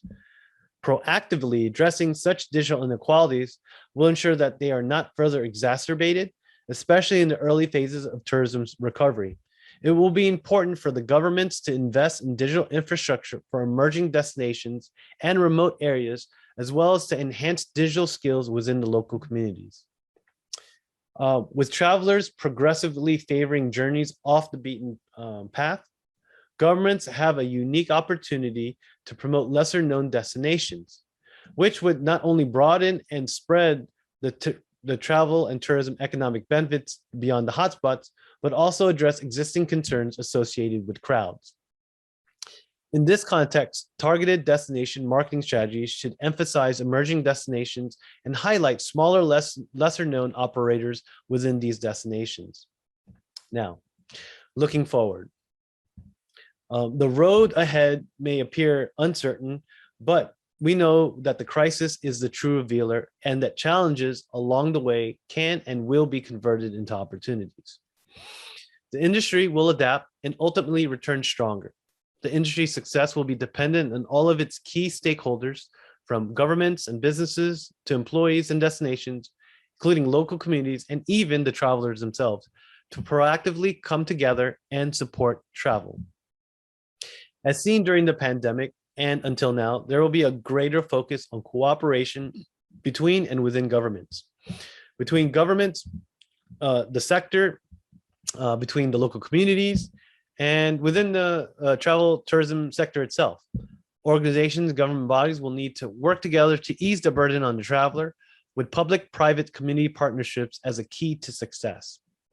It will take the coordination of numerous industries and governments internationally to push forward the recovery of travel. Although each country has independently addressed the pandemic, it must be a coordinated strategy to recover the millions of jobs lost.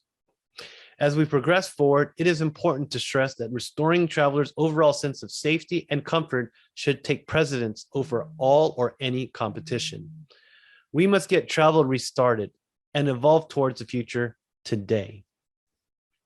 Another important concern is the transparency in communications, which will become even more important. Consumers are online more than ever before and will increasingly be looking for detailed, trustworthy information before they travel next. Businesses, destinations, and governments alike should aim to share regular updates in a simple and engaging way to inform travelers in an accurate and timely manner. Information reassures prospective travelers and provides a sense of security and knowledge that thus builds traveler confidence. Providing a unified and consistent digital presence will be key to attracting the future destination seekers. The tourism industry must be agile in their planning. Businesses and destination will need to accelerate from initial concept to product launch quickly to cater to evolving demand and sustain revenues. However, the recovery of travel has started domestically and regionally, but it is essential to reopen international travel as swiftly as possible.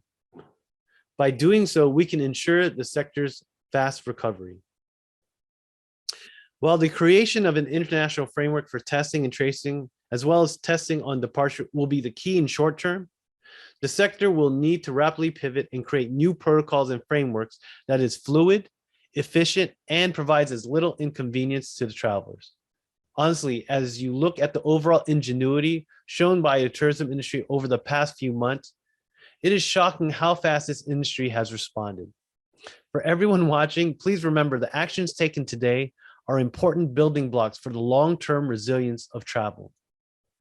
So, as I wrap up today's presentation and you continue with today's events, I urge each person to understand the vast number of opportunities that are around you. Although we witnessed the largest contraction of international arrivals in history, the resilience of the industry and the quick adaptation technology only accelerated the sector.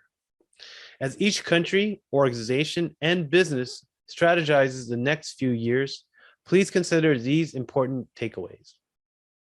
Leveraging technology for good. Technology can facilitate the delivery of effective and more sustainable tourism solutions. Digital solutions can, for instance, be used to monitor and collect data on nature, wildlife, and environmental conservation work. And digital platforms, especially social media, can be used to promote awareness and build support for various sustainability initiatives worldwide. Moreover, the few destinations which are at risk of overcrowding can further integrate technologies for tracking and better distributing large volumes of travelers. But with great heights, there are always great risks. Entering the digital transformation of the industry, it will be of the highest priority to invest in cybersecurity. Another takeaway, governments have a key role in to ensuring travel continuity and tourist access in the wake of the crisis. Particularly for tourism dependent or emerging tourism areas, transparency about protocols and border restrictions is much needed. And as travelers begin to and eventually return to tourist hotspots, crowd moderation will become essential, especially until health and hygiene are no longer issues. Governments may even initiate capacity limits on some sites to minimize impact while also enforcing physical distancing. Leveraging digitalization can only lead to new efficiencies and openings, and by doing so will make the traveler journey even more seamless. Finally, the crisis has shown the need to have a multi-skilled and technologically adept workforce. Moreover, the transition to remote work has opened the potential to spread out their labor workforce while managing risks for their employees. Businesses will need to target a diverse skill set among employees to plan for workforce continuity and reallocation in cases of future shocks. Investments in digital upscaling the workforce, cross-training employees in wide-range topics, or recruiting and retaining digital talent worldwide will be money well spent. Now, opportunities for the future. The success of the entire travel industry will be dependent on how agile an organization is to adapt to the ongoing changes and uncertainty surrounding travel. As you plan for your future, it is ever so important to realize the opportunities of success. We have to promote tourism, starting with domestic, but international tourism must recover. Domestic tourism will be the first segment to recover, followed by short-haul regional, then medium-haul, and then finally international travel. To capitalize on the initial recovery, governments, tourism boards, and tourism organizations should direct their early marketing and promotional efforts to incentivize domestic and regional travel and inspire residents to explore nearby destinations and attractions.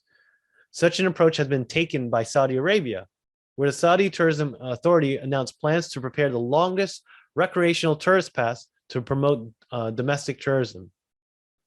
Shopping outlets, rest houses, outdoor activities, and discounted hotels and restaurants are also planned along this path, which will stretch from north to south.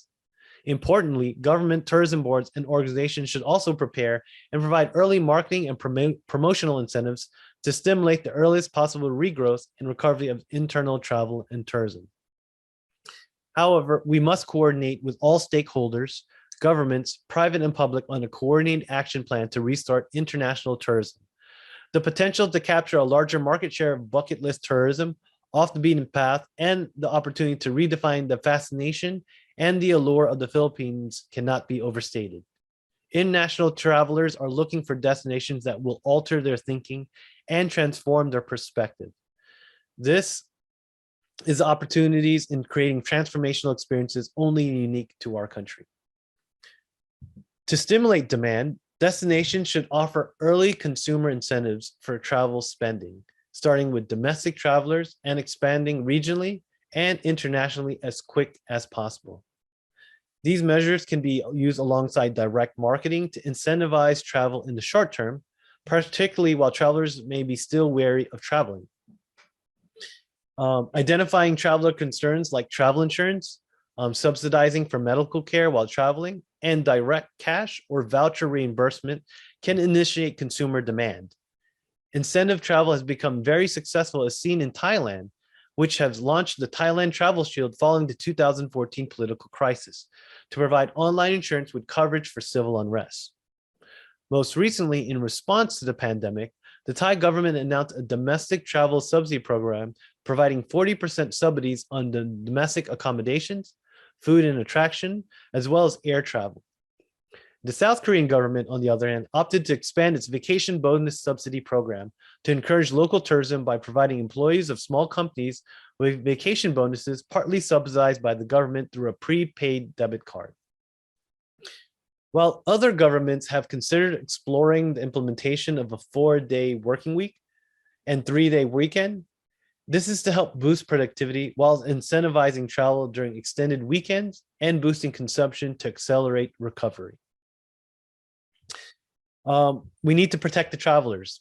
A key issue during the pandemic for businesses was a sudden demand for refunds, which came at a time of extreme liquidity strain and limited cash flow, with many tour operators and travel suppliers unable to provide refunds immediately. As we continue to learn from COVID-19, the standardization of financial responsibility for travel operators and suppliers should be considered to ensure consistent consumer protection within the sector. Potential solutions to be examined include allowing the use of vouchers in place of cash refunds, offering funding to businesses for travel-related compensation, or even setting up an intermediary national fund for consumer guarantees.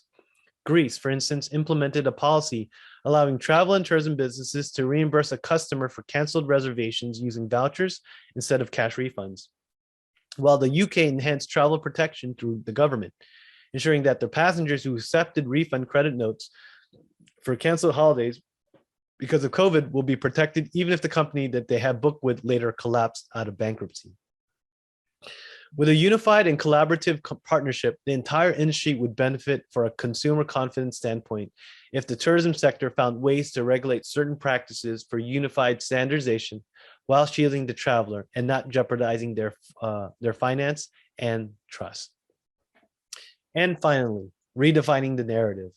In this unique time, it is so important to redefine our destination and attract new types of travelers. We can tap into new travelers who are looking for more authentic experiences, travelers who are willing to experience a culture that they may not understand but willing to learn. The sentiment of travelers will be influenced by the way a destination can make them feel before, during, and after they visit. In my opinion, this is one of the biggest opportunities that we can prepare for and create massive opportunities. This, in my opinion, will enable the Philippines to receive the recognition that it so deserves. So, with all the changes and the ongoing evolution of travel, the tourism industry will need to be as flexible and proactive in its approaches for the next few years. As the consumer begins to accept the new normal and feel comfortable with the risks of traveling, The tourism industry must be present and actively listening to find solutions for challenges not even discovered yet. So thank you for your time and patience, and I'm extremely thankful for this invitation to speak and share my insights and knowledge on global tourism. I sincerely hope that each of you were able to gather a few nuggets of information to take home with you and help you strategize your next course of action. That was an insightful sharing, Mr. Adriano. True enough, transformational tourism needs to be given a high degree of importance nowadays. And to supplement our takeaways from our two speakers, here's an additional video prepared for you.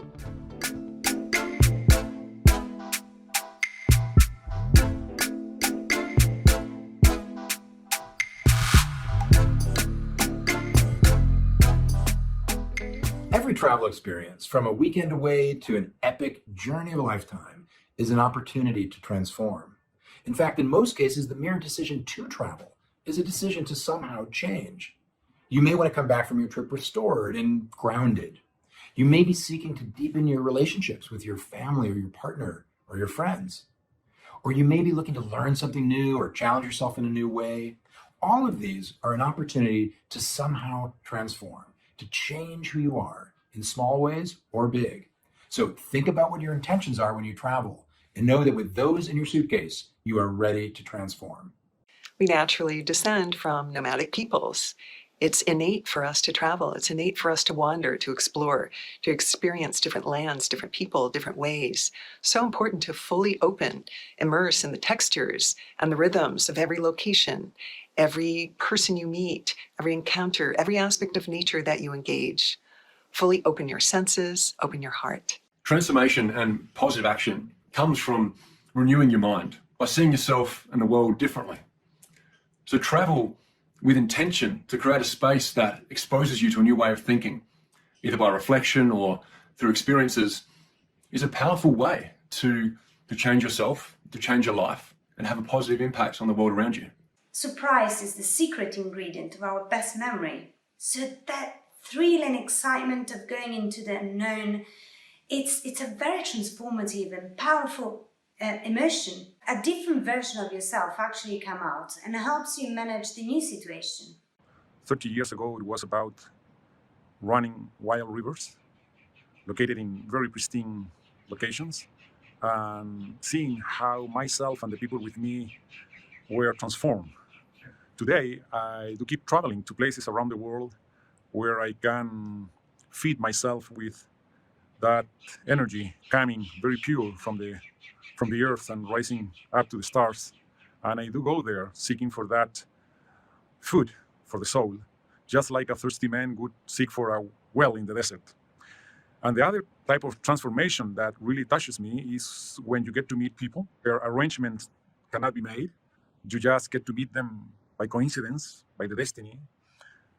And those encounters that don't even need to end up in conversations create a bond. One of the reasons that travel is so powerful is that it really makes us step outside of our societal norms and challenge those status quos. And when we're able to ask those questions of why are we doing the things that we're doing, especially when they don't make us happy, we're then really able to align with the things that do bring us joy and the people that we want to be and the lives that we want to lead. Travel can be a life-changing experience when I connect to it. If I choose to travel by nature, I connect to nature. If I choose to travel and see museums, I connect with the experience of seeing museums. All of the traveling that we do is an opportunity to know our beautiful planet and to realize that we are one, that we are a oneness of love. Travel can change your life and the life of others, because travel is about human connections in a very unique place. And that connections can help you to really change your mindset and introduce you to a new worldview of life, which will help you to be more adaptable and resilient. And that is when the real transformation and regeneration happens. Travel is the best tool we have for connecting with people and nature. Engaging with and learning about people of different cultural backgrounds expands our view of the world, while spending time in nature can definitely have a healing power. Travel can transform us and can help us grow as human beings, improving our awareness of global issues, our awareness of our own footprint, and of our responsibility with society and with the environment. Travel is completely transformational, taking you out of your daily habits and giving you time and space in a new location to evaluate how you live your life every day. You learn something about yourself, you learn something about the country and the culture and the place that you are visiting, and you are able to connect more deeply both with yourself and with others. Travel is the best medicine the life can give to you. Please don't lose it. Keep on going to travel. It's the best way to know yourself and to know the people around you and helping people around you. I can adapt to transformational travel when my travel is with a purpose, and that purpose has a meaning, an ability to transform my inner core. At the same time, it has a positive impact on the local people, communities, nature, and wildlife.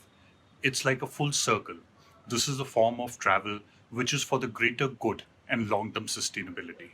The women who come on our retreats tell us that having the opportunity to run in a new place gives them the space to either challenge themselves and accomplish things that they never thought possible, or to find space to do it in a more mindful way and really examine what is most important to them in terms of their values and motivations.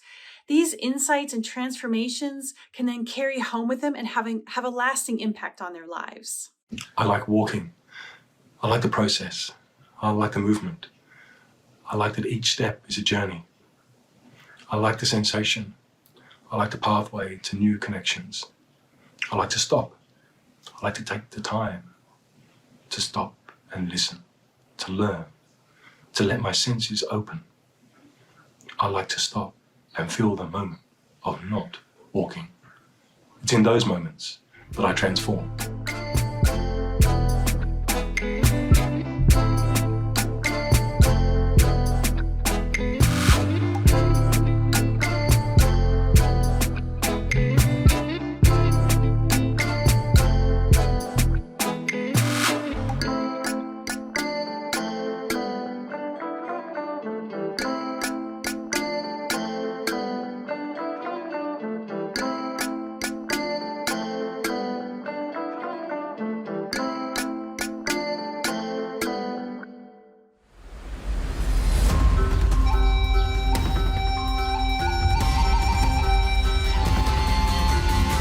Every day, the Philippines does more than wait.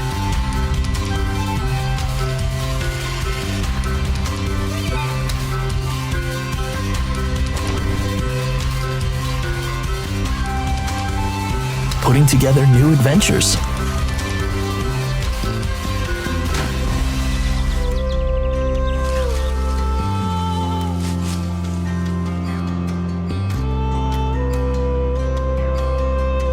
And experiences for you to try. We're making our sites better for you to see. Cooking up new dishes for you to taste.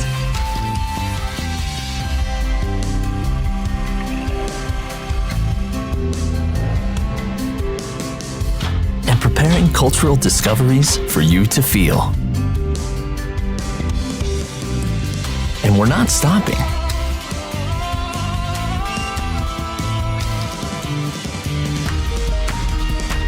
Because we know that you deserve more.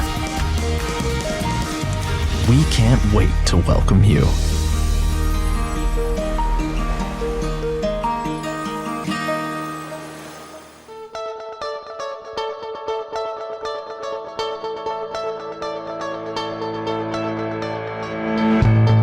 At this time, let us hear from our speakers as they address selected questions we have gathered from the participants.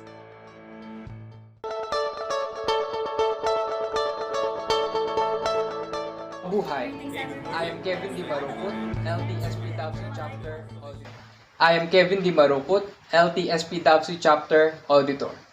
My question is, what are the plans of the Philippine government for the tourism in the new normal? Thank you. Well, the immediate concern is to make sure that we are all protected and more conscious about the local and the travel restrictions. We follow this so that from with Eid, we are safe and capable to provide the much needed services to our travelers. And the DOT has been very active in providing full vaccination to all our service frontliners and tourism workers. I mentioned that by the end of the year, we will be 100% be having fully vaccinated service frontliners. And I also mentioned that ahead of our reopening, we are already partnering with stakeholders and trade partners in running these most important events. For example, during the height of pandemic, the whole cast and crew of Survivor Israel actually went to the Philippines and filmed for 2.5 months in Karamoan for the Survivor Israel. The whole group went back already successfully without any incident of infection. And the show will be launched by the end of this month. And along the way, we also work with Hollywood film producers to bring the production team to scout locations in the Philippines. And I mentioned also about the upcoming yacht racing organized by the UK Clipper Race, wherein we expect about 200 participants to join this exciting yacht racing in Subic. And biggest important activity of it all, we'll have the Global Summit of the World Travel and Tourism Council happening in Manila in March 2022, involving in-person live delegates, about 600 to 800 travel leaders. This is like the Olympics of the global travel industry, and about 20,000 online participants. So slowly, we are preparing our destinations by creating travel clusters. At this point, we are now talking to our regional partners to other countries to allow travel bubbles. And the most important also is the interoperability of COVID passports, so that our travelers coming from the Philippines, when they present their COVID credentials, they will be accepted in the system as what we have now for the EU COVID pass and the UK digital health passport. Good morning, everyone. I am Trisha May Baluberdamo from Isabela State University, Cabagan Campus. I'm currently part of the National Young Director Leaders of the Alliance of Hospitality and Tourism Movers of the Philippines, or also known as ATOM. My question is for Mr. Alvin Adriano. My question for you, sir, is what will hospitality management careers of tomorrow look like?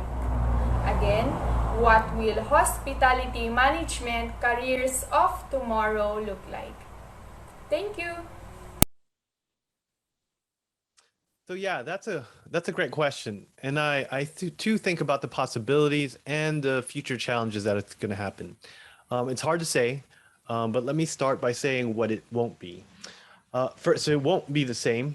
Convenience is a commodity now, and travelers are willing to pay for the ability to control every part of their experience. This is going to be a key factor for people in the future, and destinations are thinking about travelers. This means mobile app check-ins, think about hotel entry, room service, even scheduling cleanings. I mentioned in the presentation that digitalization and automation will transform the industry, and it'll create huge opportunities to become more efficient and cleaner. But we can never replace soft skills and personality. The human connection will be an important factor to watch out, because as the virtual world continues to evolve, many people may have a difficult time with communicating face to face when all of this is over. The long-term effects of the pandemic is, long to be seen, but I believe that every person should devote some time to learn how technology can enhance their skills, especially during this unprecedented times. I'm Sachiko Tupuichi. I am a third-year PS Tourism student from Our Lady of Perpetual Soccer College located in Marikina City. And my question is for Mr. Alvin Adriano. During this unprecedented time after graduating, what are the things that we should know first before entering the tourism industry?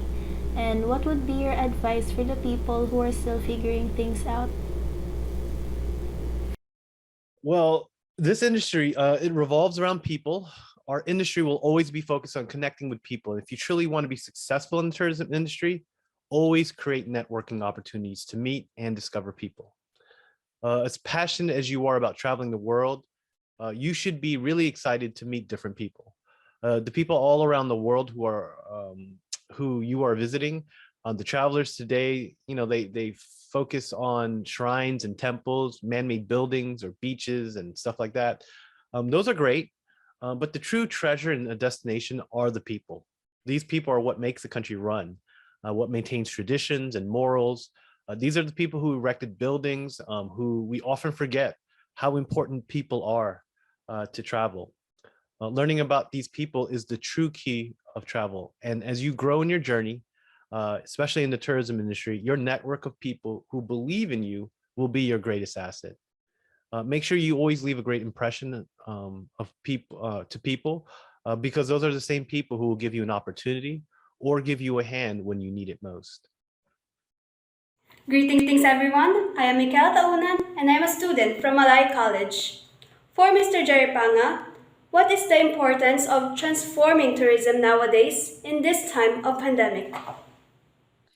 Well, very important because the global travel industry conducted its own survey, and they found that more and more people are looking for genuine experiences, which will improve not only the body and soul, but also their important role in contributing to the preservation of the environment and helping the local people and being just being a positive force in preserving the culture, in giving back to the people and the environment. So the more we should focus on these types of travel experiences, because this will form part of the travel aspirations of the new normal tourists.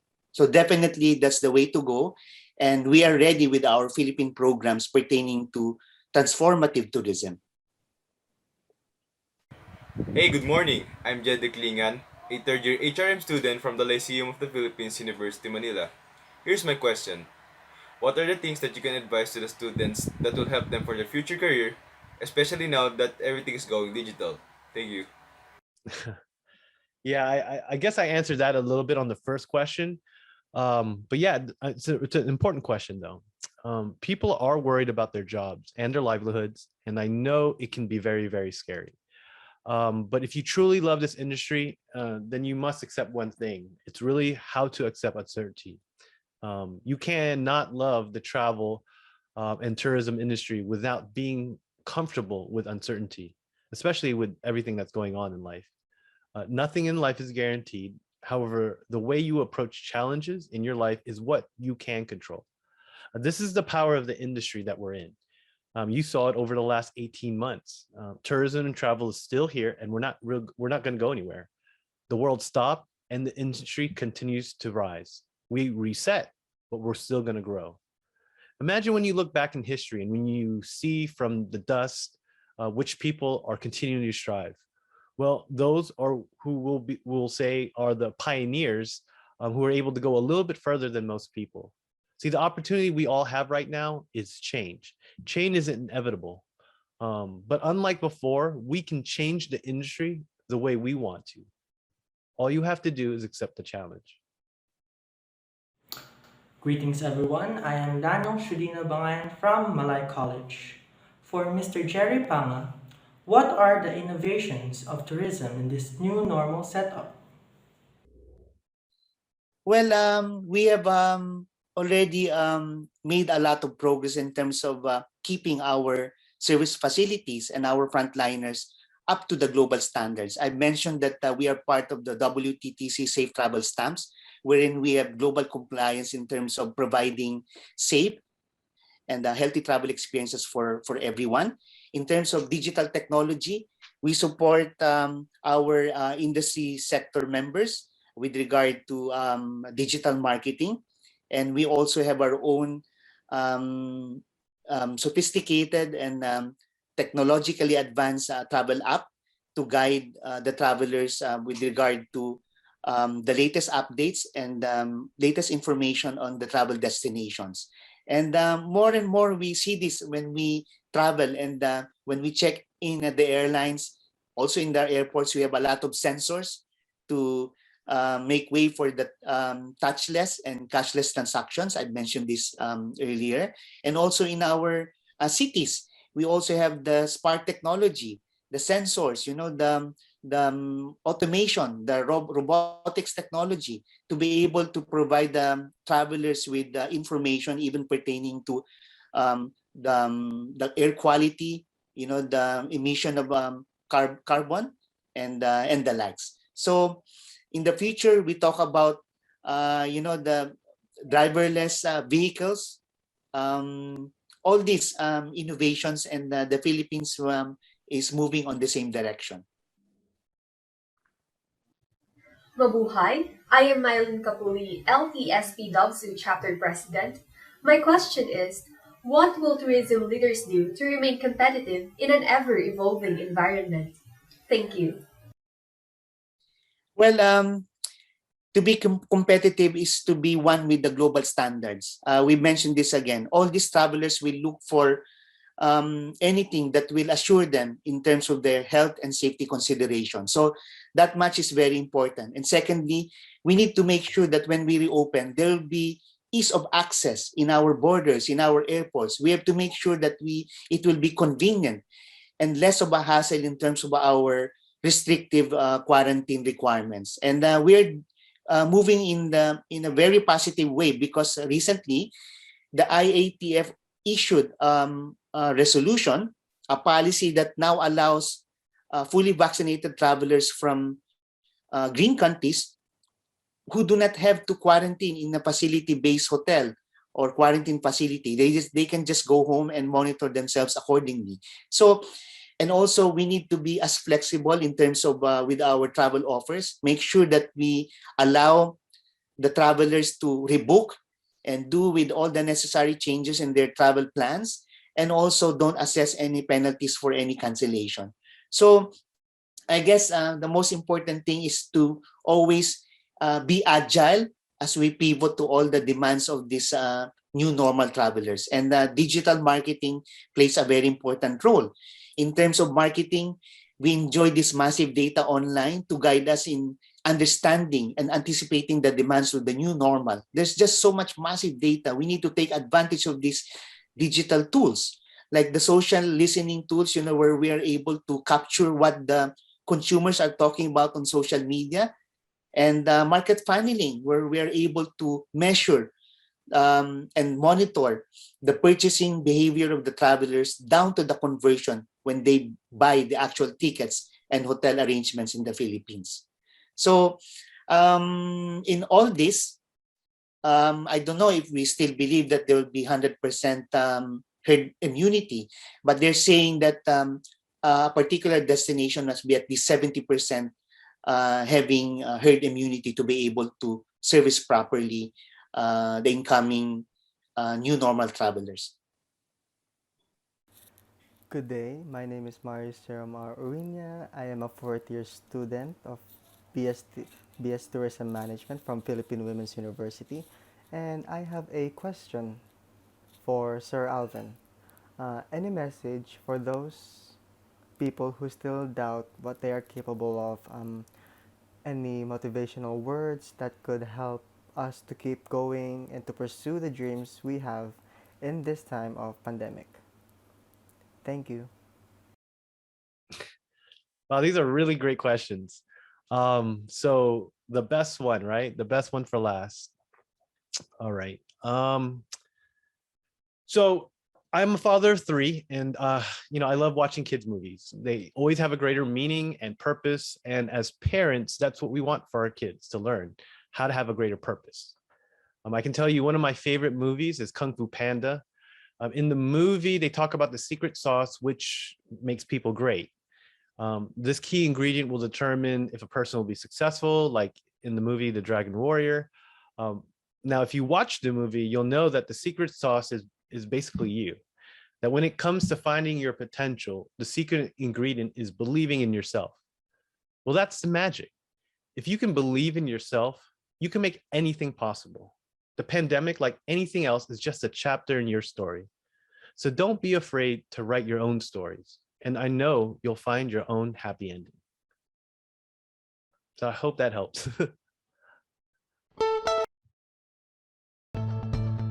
That was indeed a very informative and productive discussion. Once again, thank you to both our speakers and to all of those who sent their questions. What a great sharing from our speakers. We are really grateful for the time and effort you took to share your thoughts and experiences with regards to our webinar topic. Once again, on behalf of the organizers, our heartfelt thank you. We will now proceed to the awarding of the Certificate of Appreciation to our speakers. Allow me to read the content. This certificate is awarded to Mr. Bernard Alvin D. Adriano, Mr. Gerard Panga, for imparting his valuable insights and expertise during the virtual webinar entitled The Rise of Transformational Tourism, Global Expectations and Opportunities in the New Era via YouTube and Facebook Live, given this 23rd day of October 2021 at the Philippine Women's University. Signed by Dr. Cristina N. Caluza, Dr. Jocelyn R. Sardenia, and Dr. Eframuel Jose L. Abellana.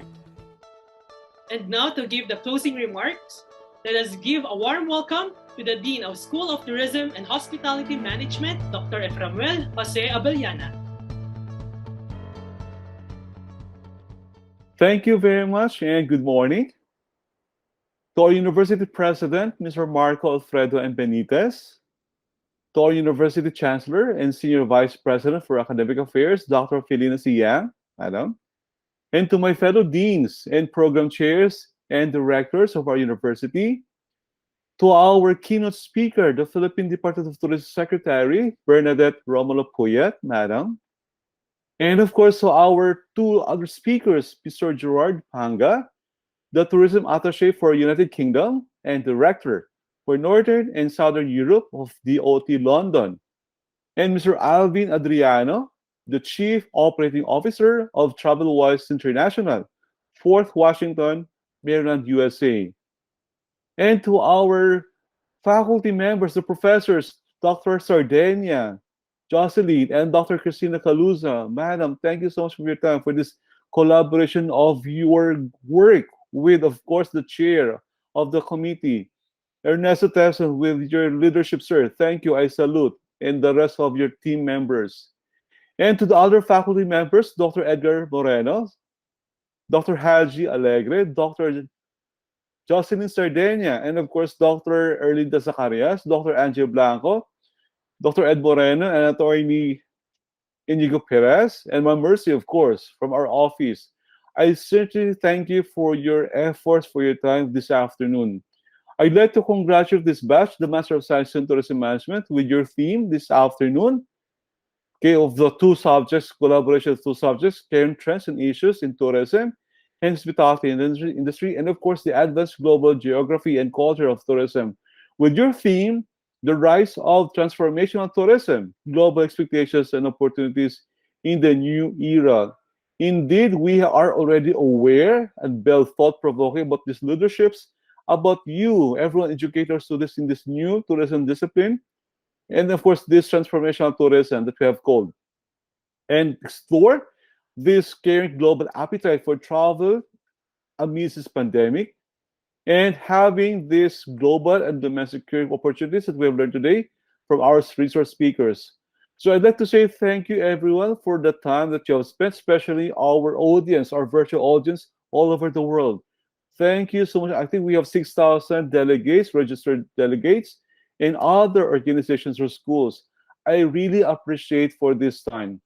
And definitely, I will be welcoming you in advance for our Master of Science in Tourism Management program, our Master of Science in Culinary Arts program, our Master of Science in Hotel and Restaurant Management program, and of course, our Doctor in Hospitality Management program. So again, good afternoon and stay safe always. Mabuhay. Thank you, Dean Abellana. Your words have left us with renewed and transformed spirits in the name of tourism and education. As we bring our Transformational Tourism webinar to a close, we once again thank you for allowing us to be here this morning, and we hope that this activity has given you a much clearer understanding of this new concept, the global trends and career opportunities in the new era. Yes, Christine, thank you all and have a blessed day. Once again, my name is Jerome De Lector. And I'm Christine Hansel Cueto on behalf of the event organizers of this webinar. Maraming salamat po.